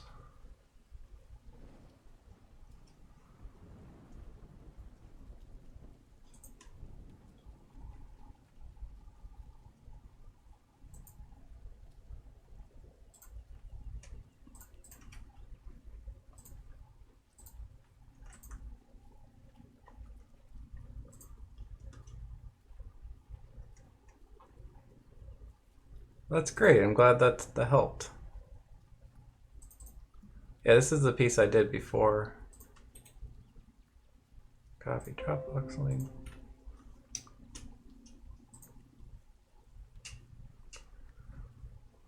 That link should work.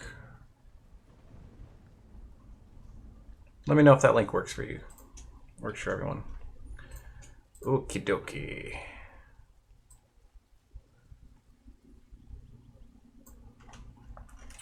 Let's model something. Let's model a pumpkin. So I'm just going to start with a sphere. And I'm going to turn the grid off for now.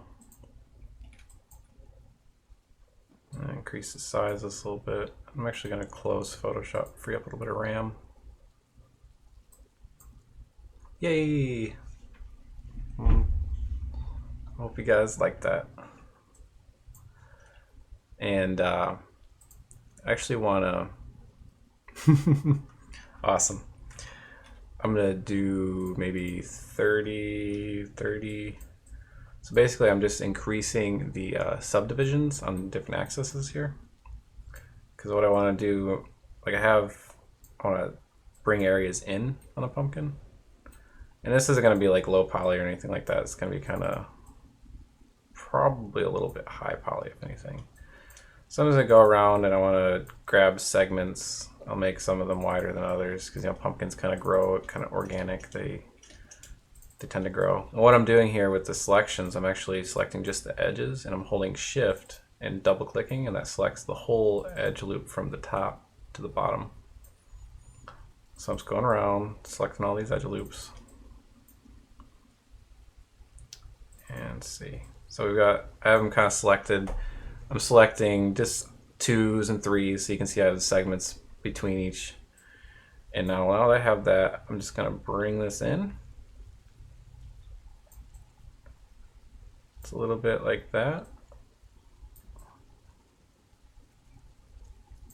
And now it's a good base, but I want these edges to be a little bit sharpened up. So what we're going to do, so we're going to grab, where's that tool?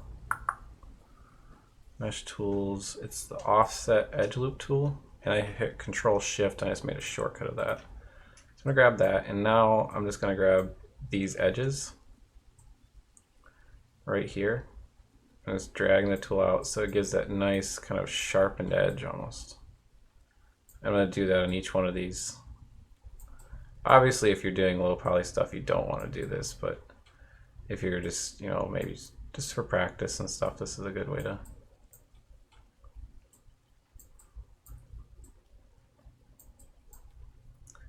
work.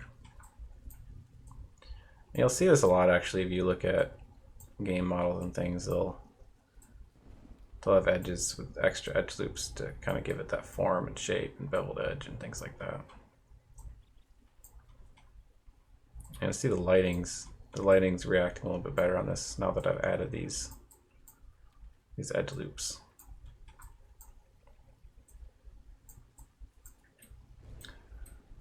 Well, I've got that. See, it's starting to look more pumpkin-like. Now I'm gonna grab all these verts up top here. I just right-clicked and went to vert mode. I'm gonna deselect the bottom ones. And if I grab this and move it like this, that doesn't work at all. But if I hit V, this goes into soft selection mode. And if I hold B, I can change how much I want to soft select. And I want to squish down the top of the pumpkin. So I'm just squishing that down.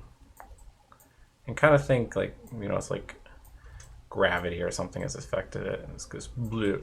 And then on pumpkins, you know, they kind of settle in on the top a little bit, sort of like this. So I'm just reducing that selection size. I'm just setting it right in there. And like apples and pumpkins all tend to have that. So now I'm going to select the bottom verts and hold Control and deselect the top ones. So now I want to get that bottom part. Maybe I want it to kind of fatten out a little bit at the bottom, so we'll make it a little bit bigger. I'm hitting R to go to my scale button. We're just going to scale it out a bit and just squish it up a little. Hey, Dezen the King, thank you for the follow. So I'm just squishing it up a little bit and just pulling it up like that. Anyway, that's getting pretty close to our pumpkin look. Let's go and grab. Let's turn off soft selection. I'm gonna grab these few edges that were in the center points on some of these. And actually I might go in here and actually add some additional edge loops just right along these edges, just to give myself a little bit more to kind of curve and pull out. So I have one there, I'm gonna add one here, add one here, and I'm just gonna go around and double select the ones that I do have. Lecky Wiki Awa, thank you for the follow. And I apologize for destroying your name if I did. I probably did. So I'm just going through and selecting all these edge loops, just holding Shift and double clicking. And now I've got those selected, a decent number of them, because you know you want your pumpkin to be a little bit odd shaped. I'm just going to expand those out just slightly. And there's a few of these, maybe I need to pull these out just a little bit too. Or maybe, let's go back to where we had that selection. It must be. I'm gonna hit B, and I'm gonna go back to soft selection, but I just want it to be just a little bit of a soft selection here. I'm just gonna pull it out just a little bit.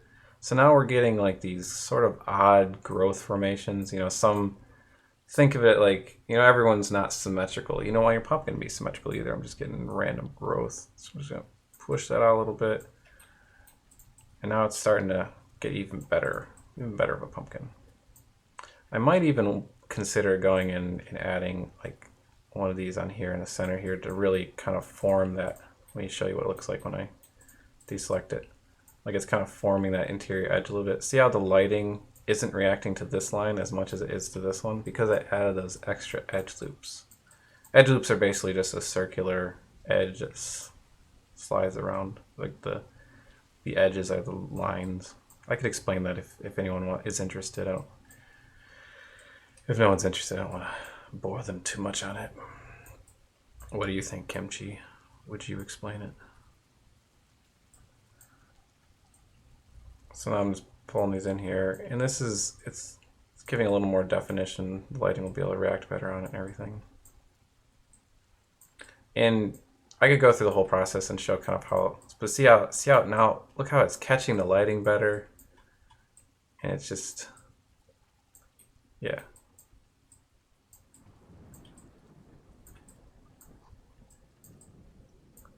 I'll go over it really quick. Oops. Ah.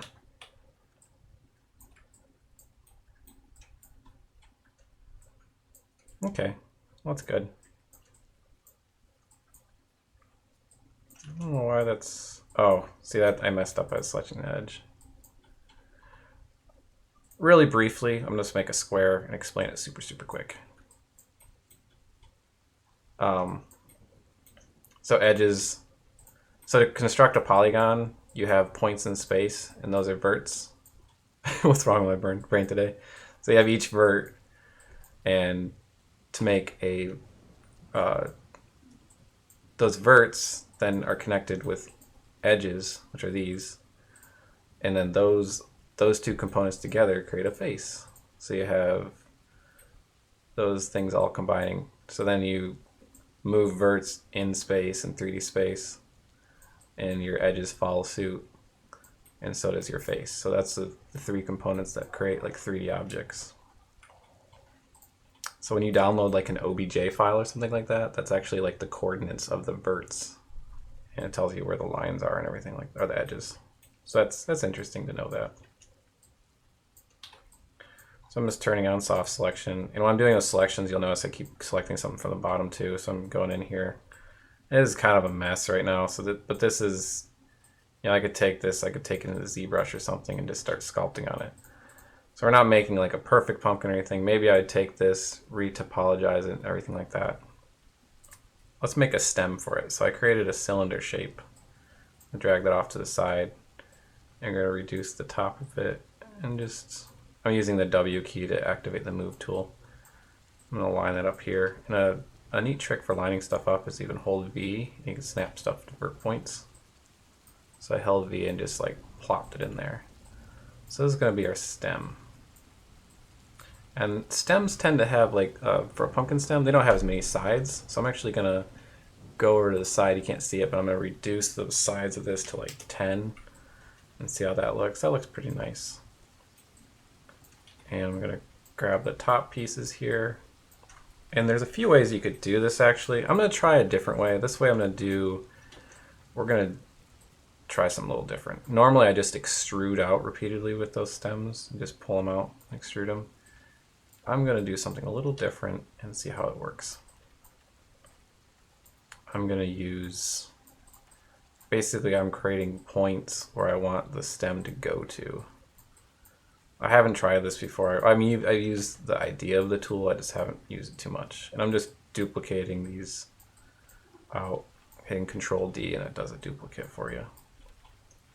So now I'm just going to take all of these and hit the Combine button, which we can pull that up in our little toolbar. Where is it? Nope. Where are you? There it is, Toolkit. And just hit Combine. Now I'm going to grab the faces on the inside, these inside faces. I drag across there, just deselecting the ones I don't want. So now I have all the faces there and all the faces there. And I'm gonna hit the bridge button. And there we go, look, it filled that in. But I want the bridge to be a blend or maybe a curve. We're gonna do a blend.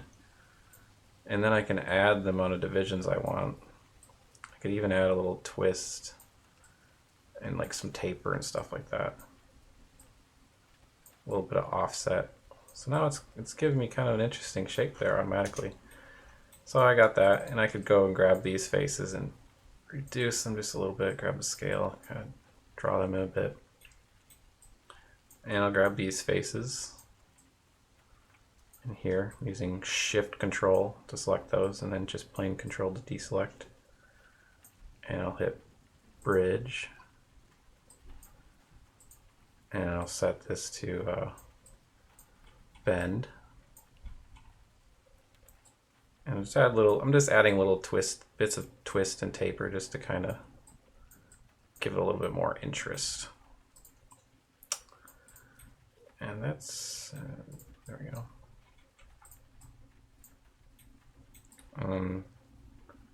So for some reason that face is already, let me just select faces. Deselect, select all these faces, find a good angle, and then I'm just deselecting them. And I hit bridge again. put that back to blend. Reduce divisions.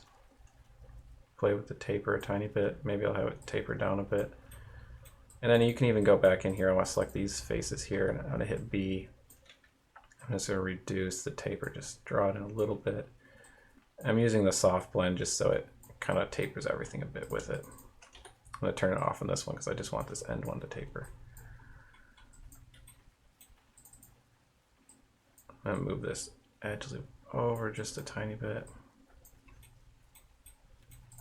So that's a, I mean, it's a decent stem. You could go in here, hit B, grab these segments if you wanted to kind of adjust it.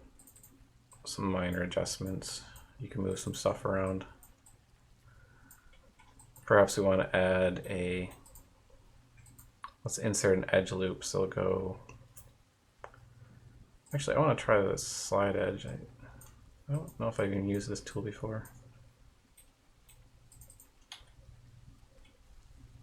Oh, that's super useful. I should use that all the time. That's what I should have used over here. You can just grab it and you can slide the edge loop. See, I'm always learning new stuff in this program. I'm sure if a pro came in here, they'd be like, "Oh, what are you doing?" But yeah.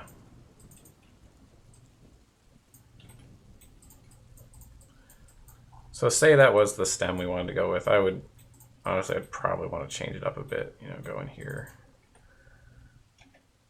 reduce this a bit, maybe expand this out and just kind of give it even more of a natural shape by just grabbing segments and pushing and pulling and moving it around. We could pull this into ZBrush if we want to. So then I'm also going to I'm gonna soften out these edges. So I'm gonna do that trick again. And this is making this really high poly, so this is obviously not for, at least not for a low end game or anything like that. And I'm just kind of just preparing to bring this into ZBrush.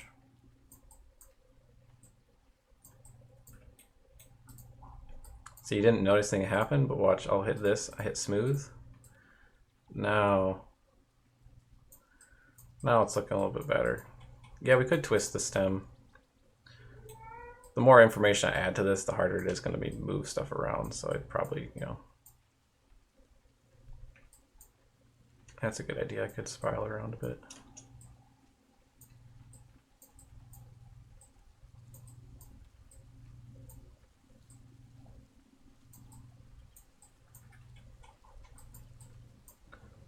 Maybe I'll actually bring this over and in. This soft select tool is really nice though. You can do all kinds of cool stuff with it. It's a little bit, something like the stem might even be easier. Like right there, it looks a little wonky. Something like this might be easier to do in like ZBrush.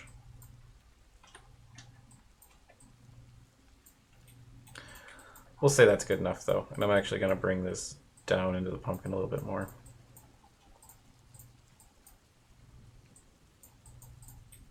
And we could do, just throw a quick Lambert color on it.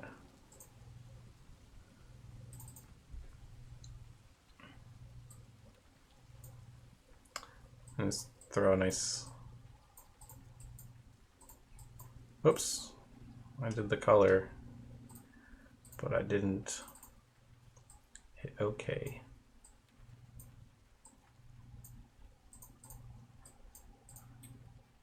Do another Lambert. Just something basic, and we'll give it kind of like a dark, sort of greenish stem. And like the bottom side's a little bit messed up, so we could go grab those verts. Let's kind of bloop. Yeah. There's a super quick pumpkin.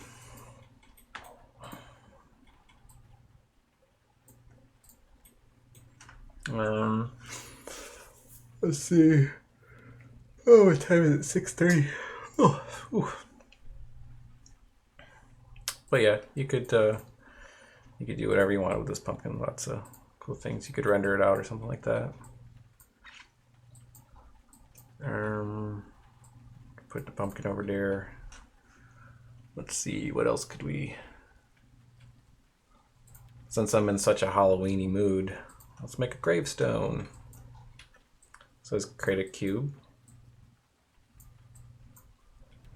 You going to do any Boolean carving? I could if you want to see some. Actually, my next tutorial on YouTube goes over Boolean carving a little bit. So let's make this a pretty standard, like the super standard gravestone. Kind of like the carved top and stuff. I'm gonna grab this base. I just duplicated that. Most useful, more important than most of my 3D class. I've heard a lot of people say that. Like, I don't know what teachers are doing. Like, how are they so bad at it? So, okay, so I just take the cube and I'm just using the scale and getting my rough shape in here.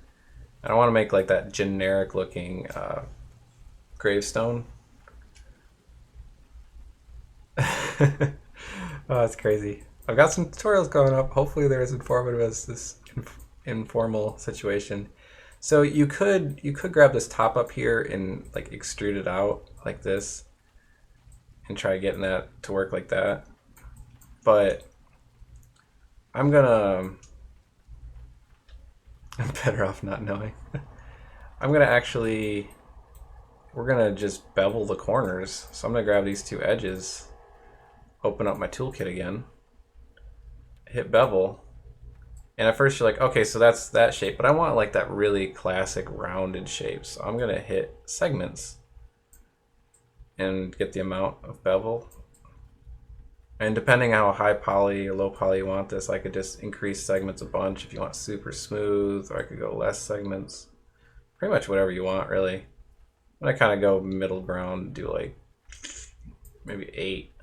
Yeah.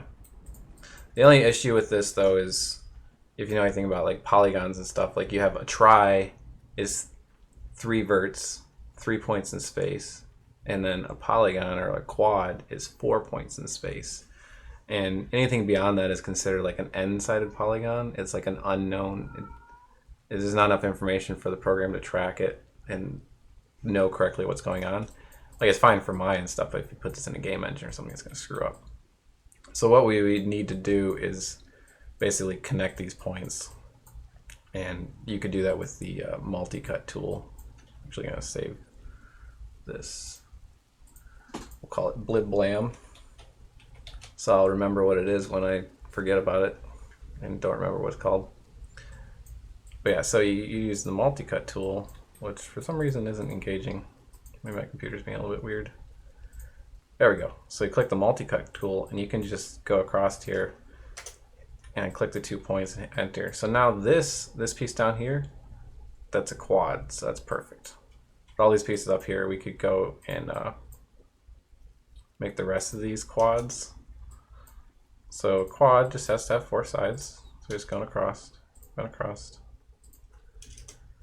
So that's one way you could do it. There's actually, I think there's another way. I'm not sure if this would work. Let's say we cut off this one together here. We right click, select this face, and then the face is selected, I'm doing shift right click, and we're gonna do poke face. So there's another way you could do it. It's a little bit busier. This works well if you say you had created this is a total tangent, but say you had a sphere like this, and somehow you ended up in this situation where you had this empty hole and you filled it, and you're like, oh, I don't want to have to fix all those tries and polygons. Like, how am I going to do that? Super easy way. You've already filled your hole. If you know what that is, that sounds terrible, sorry. Just shift right click, poke face. So it's perfect for a cylindrical system or cylindrical scenario. In this case, it's a little bit wonky, so I'm gonna actually undo back to the point where we did that, because I kind of want something a little cleaner like that. But before I do that, I'm actually gonna get rid of that face, and I want to add a little bit of like intricate detail in the front. So we're gonna leave it like this in this state, and I'll fix that stuff later. And when I have this face selected, I'm gonna say this is the back, this is the front, and I'm gonna hit extrude. And once I hit extrude, I'm gonna go to the scale, just hit R, and I'm scaling it.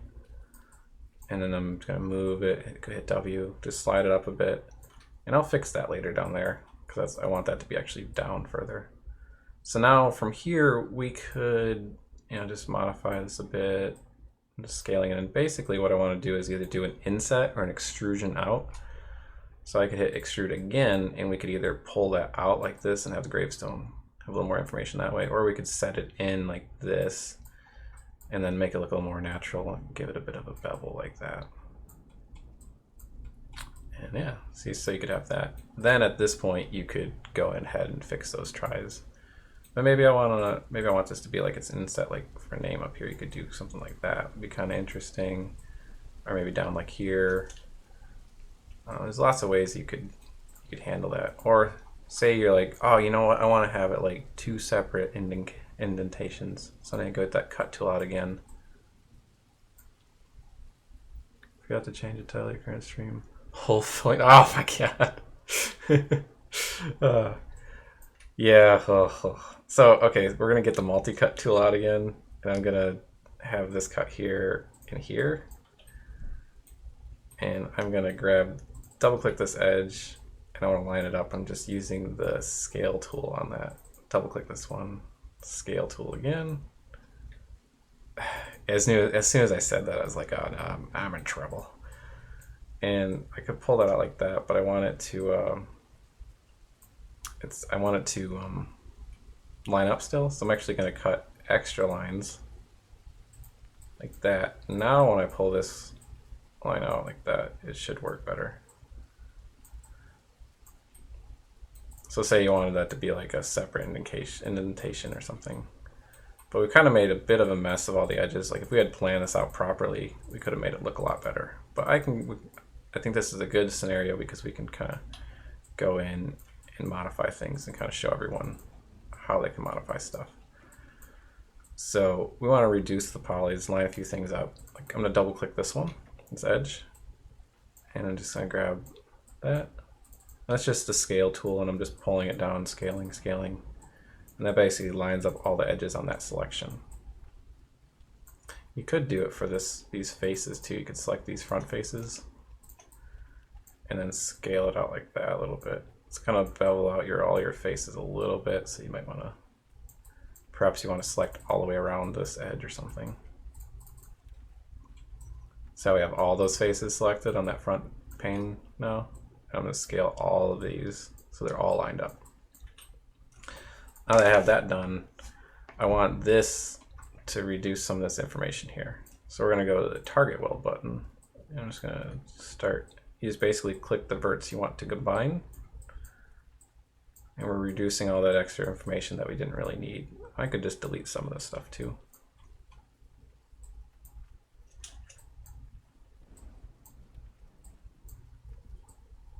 Oops. Like we could just go back to the edge tool and go here and just select the ones I don't want. Hit delete.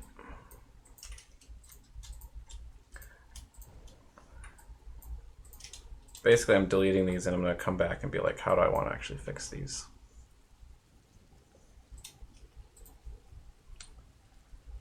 And I'm going to do, this is probably messing up my edge flow and stuff, but that's not too important right now. I want to connect down to that line. Or maybe I did want to keep some of that. Let me undo that a little bit. Yeah, that should be good. I'm going to do target weld. Go to verts.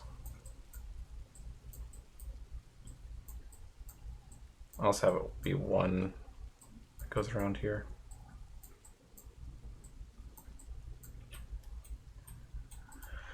Okay, and then I want to get rid of these few extra verts I left behind there. Just go to verts, drag across all of them, and delete.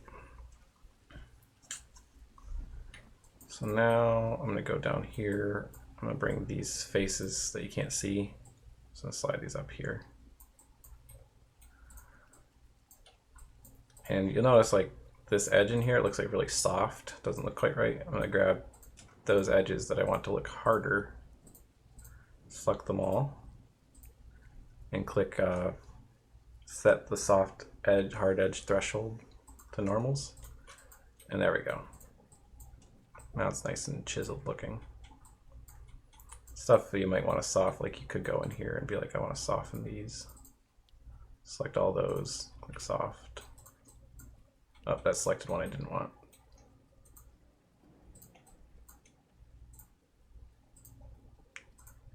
There we go.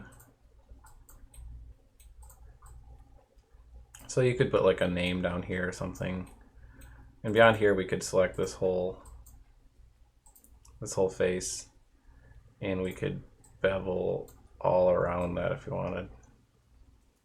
Although I'm missing something. Something's messing up the bevel. So maybe we could try this, see if this works.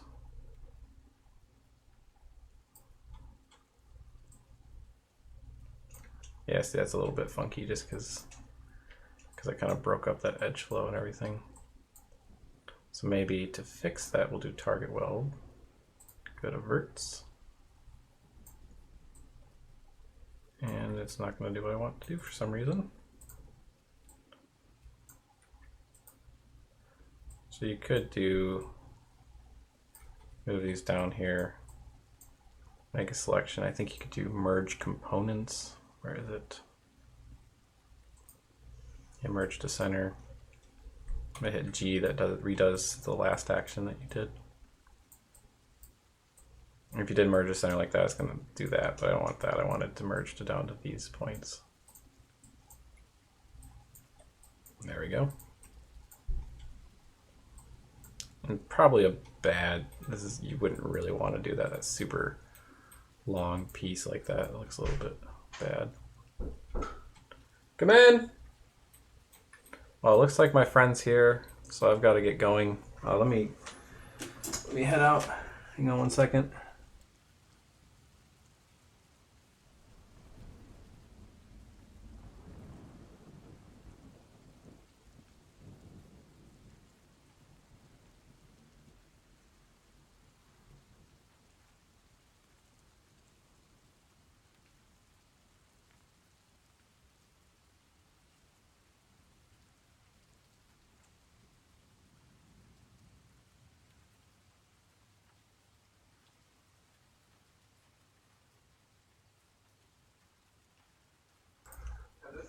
But yeah, well, I got to get going. It's been great hanging out with everyone. Sorry I had to run off. But my buddy's here. Maybe we'll be back on and play some video games or something a little bit here. That's a quick tutorial on partially making a gravestone and partially making... Well, I made the pumpkins pretty complete. But yeah. Okay. Everyone have a fantastic October 1st, and I'll talk to everybody later. Take care. Bye. Oh, wait, before we leave, let's see if there's anything we can, anyone we can host. Let me see.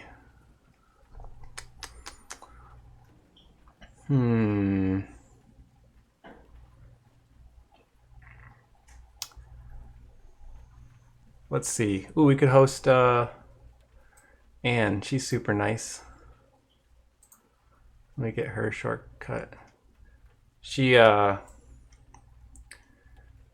speaks Russian, but she also speaks English. So if you say hello in English, she'll definitely say something. So when everyone goes in, let's all say, what do you want to say, like Ginger Snap? Or, ooh, Gingerbeard Storm. Yeah, let's say Gingerbeard Storm. Yeah, so when everyone goes in, just say Gingerbeard Storm. Oh, you already have October 2nd? Dang! Okay, so let's do this. Let's say... Let me find my stream. But yeah, so we'll do... Is it /host? Yeah. So when everyone goes in, say Gingerbeard Storm.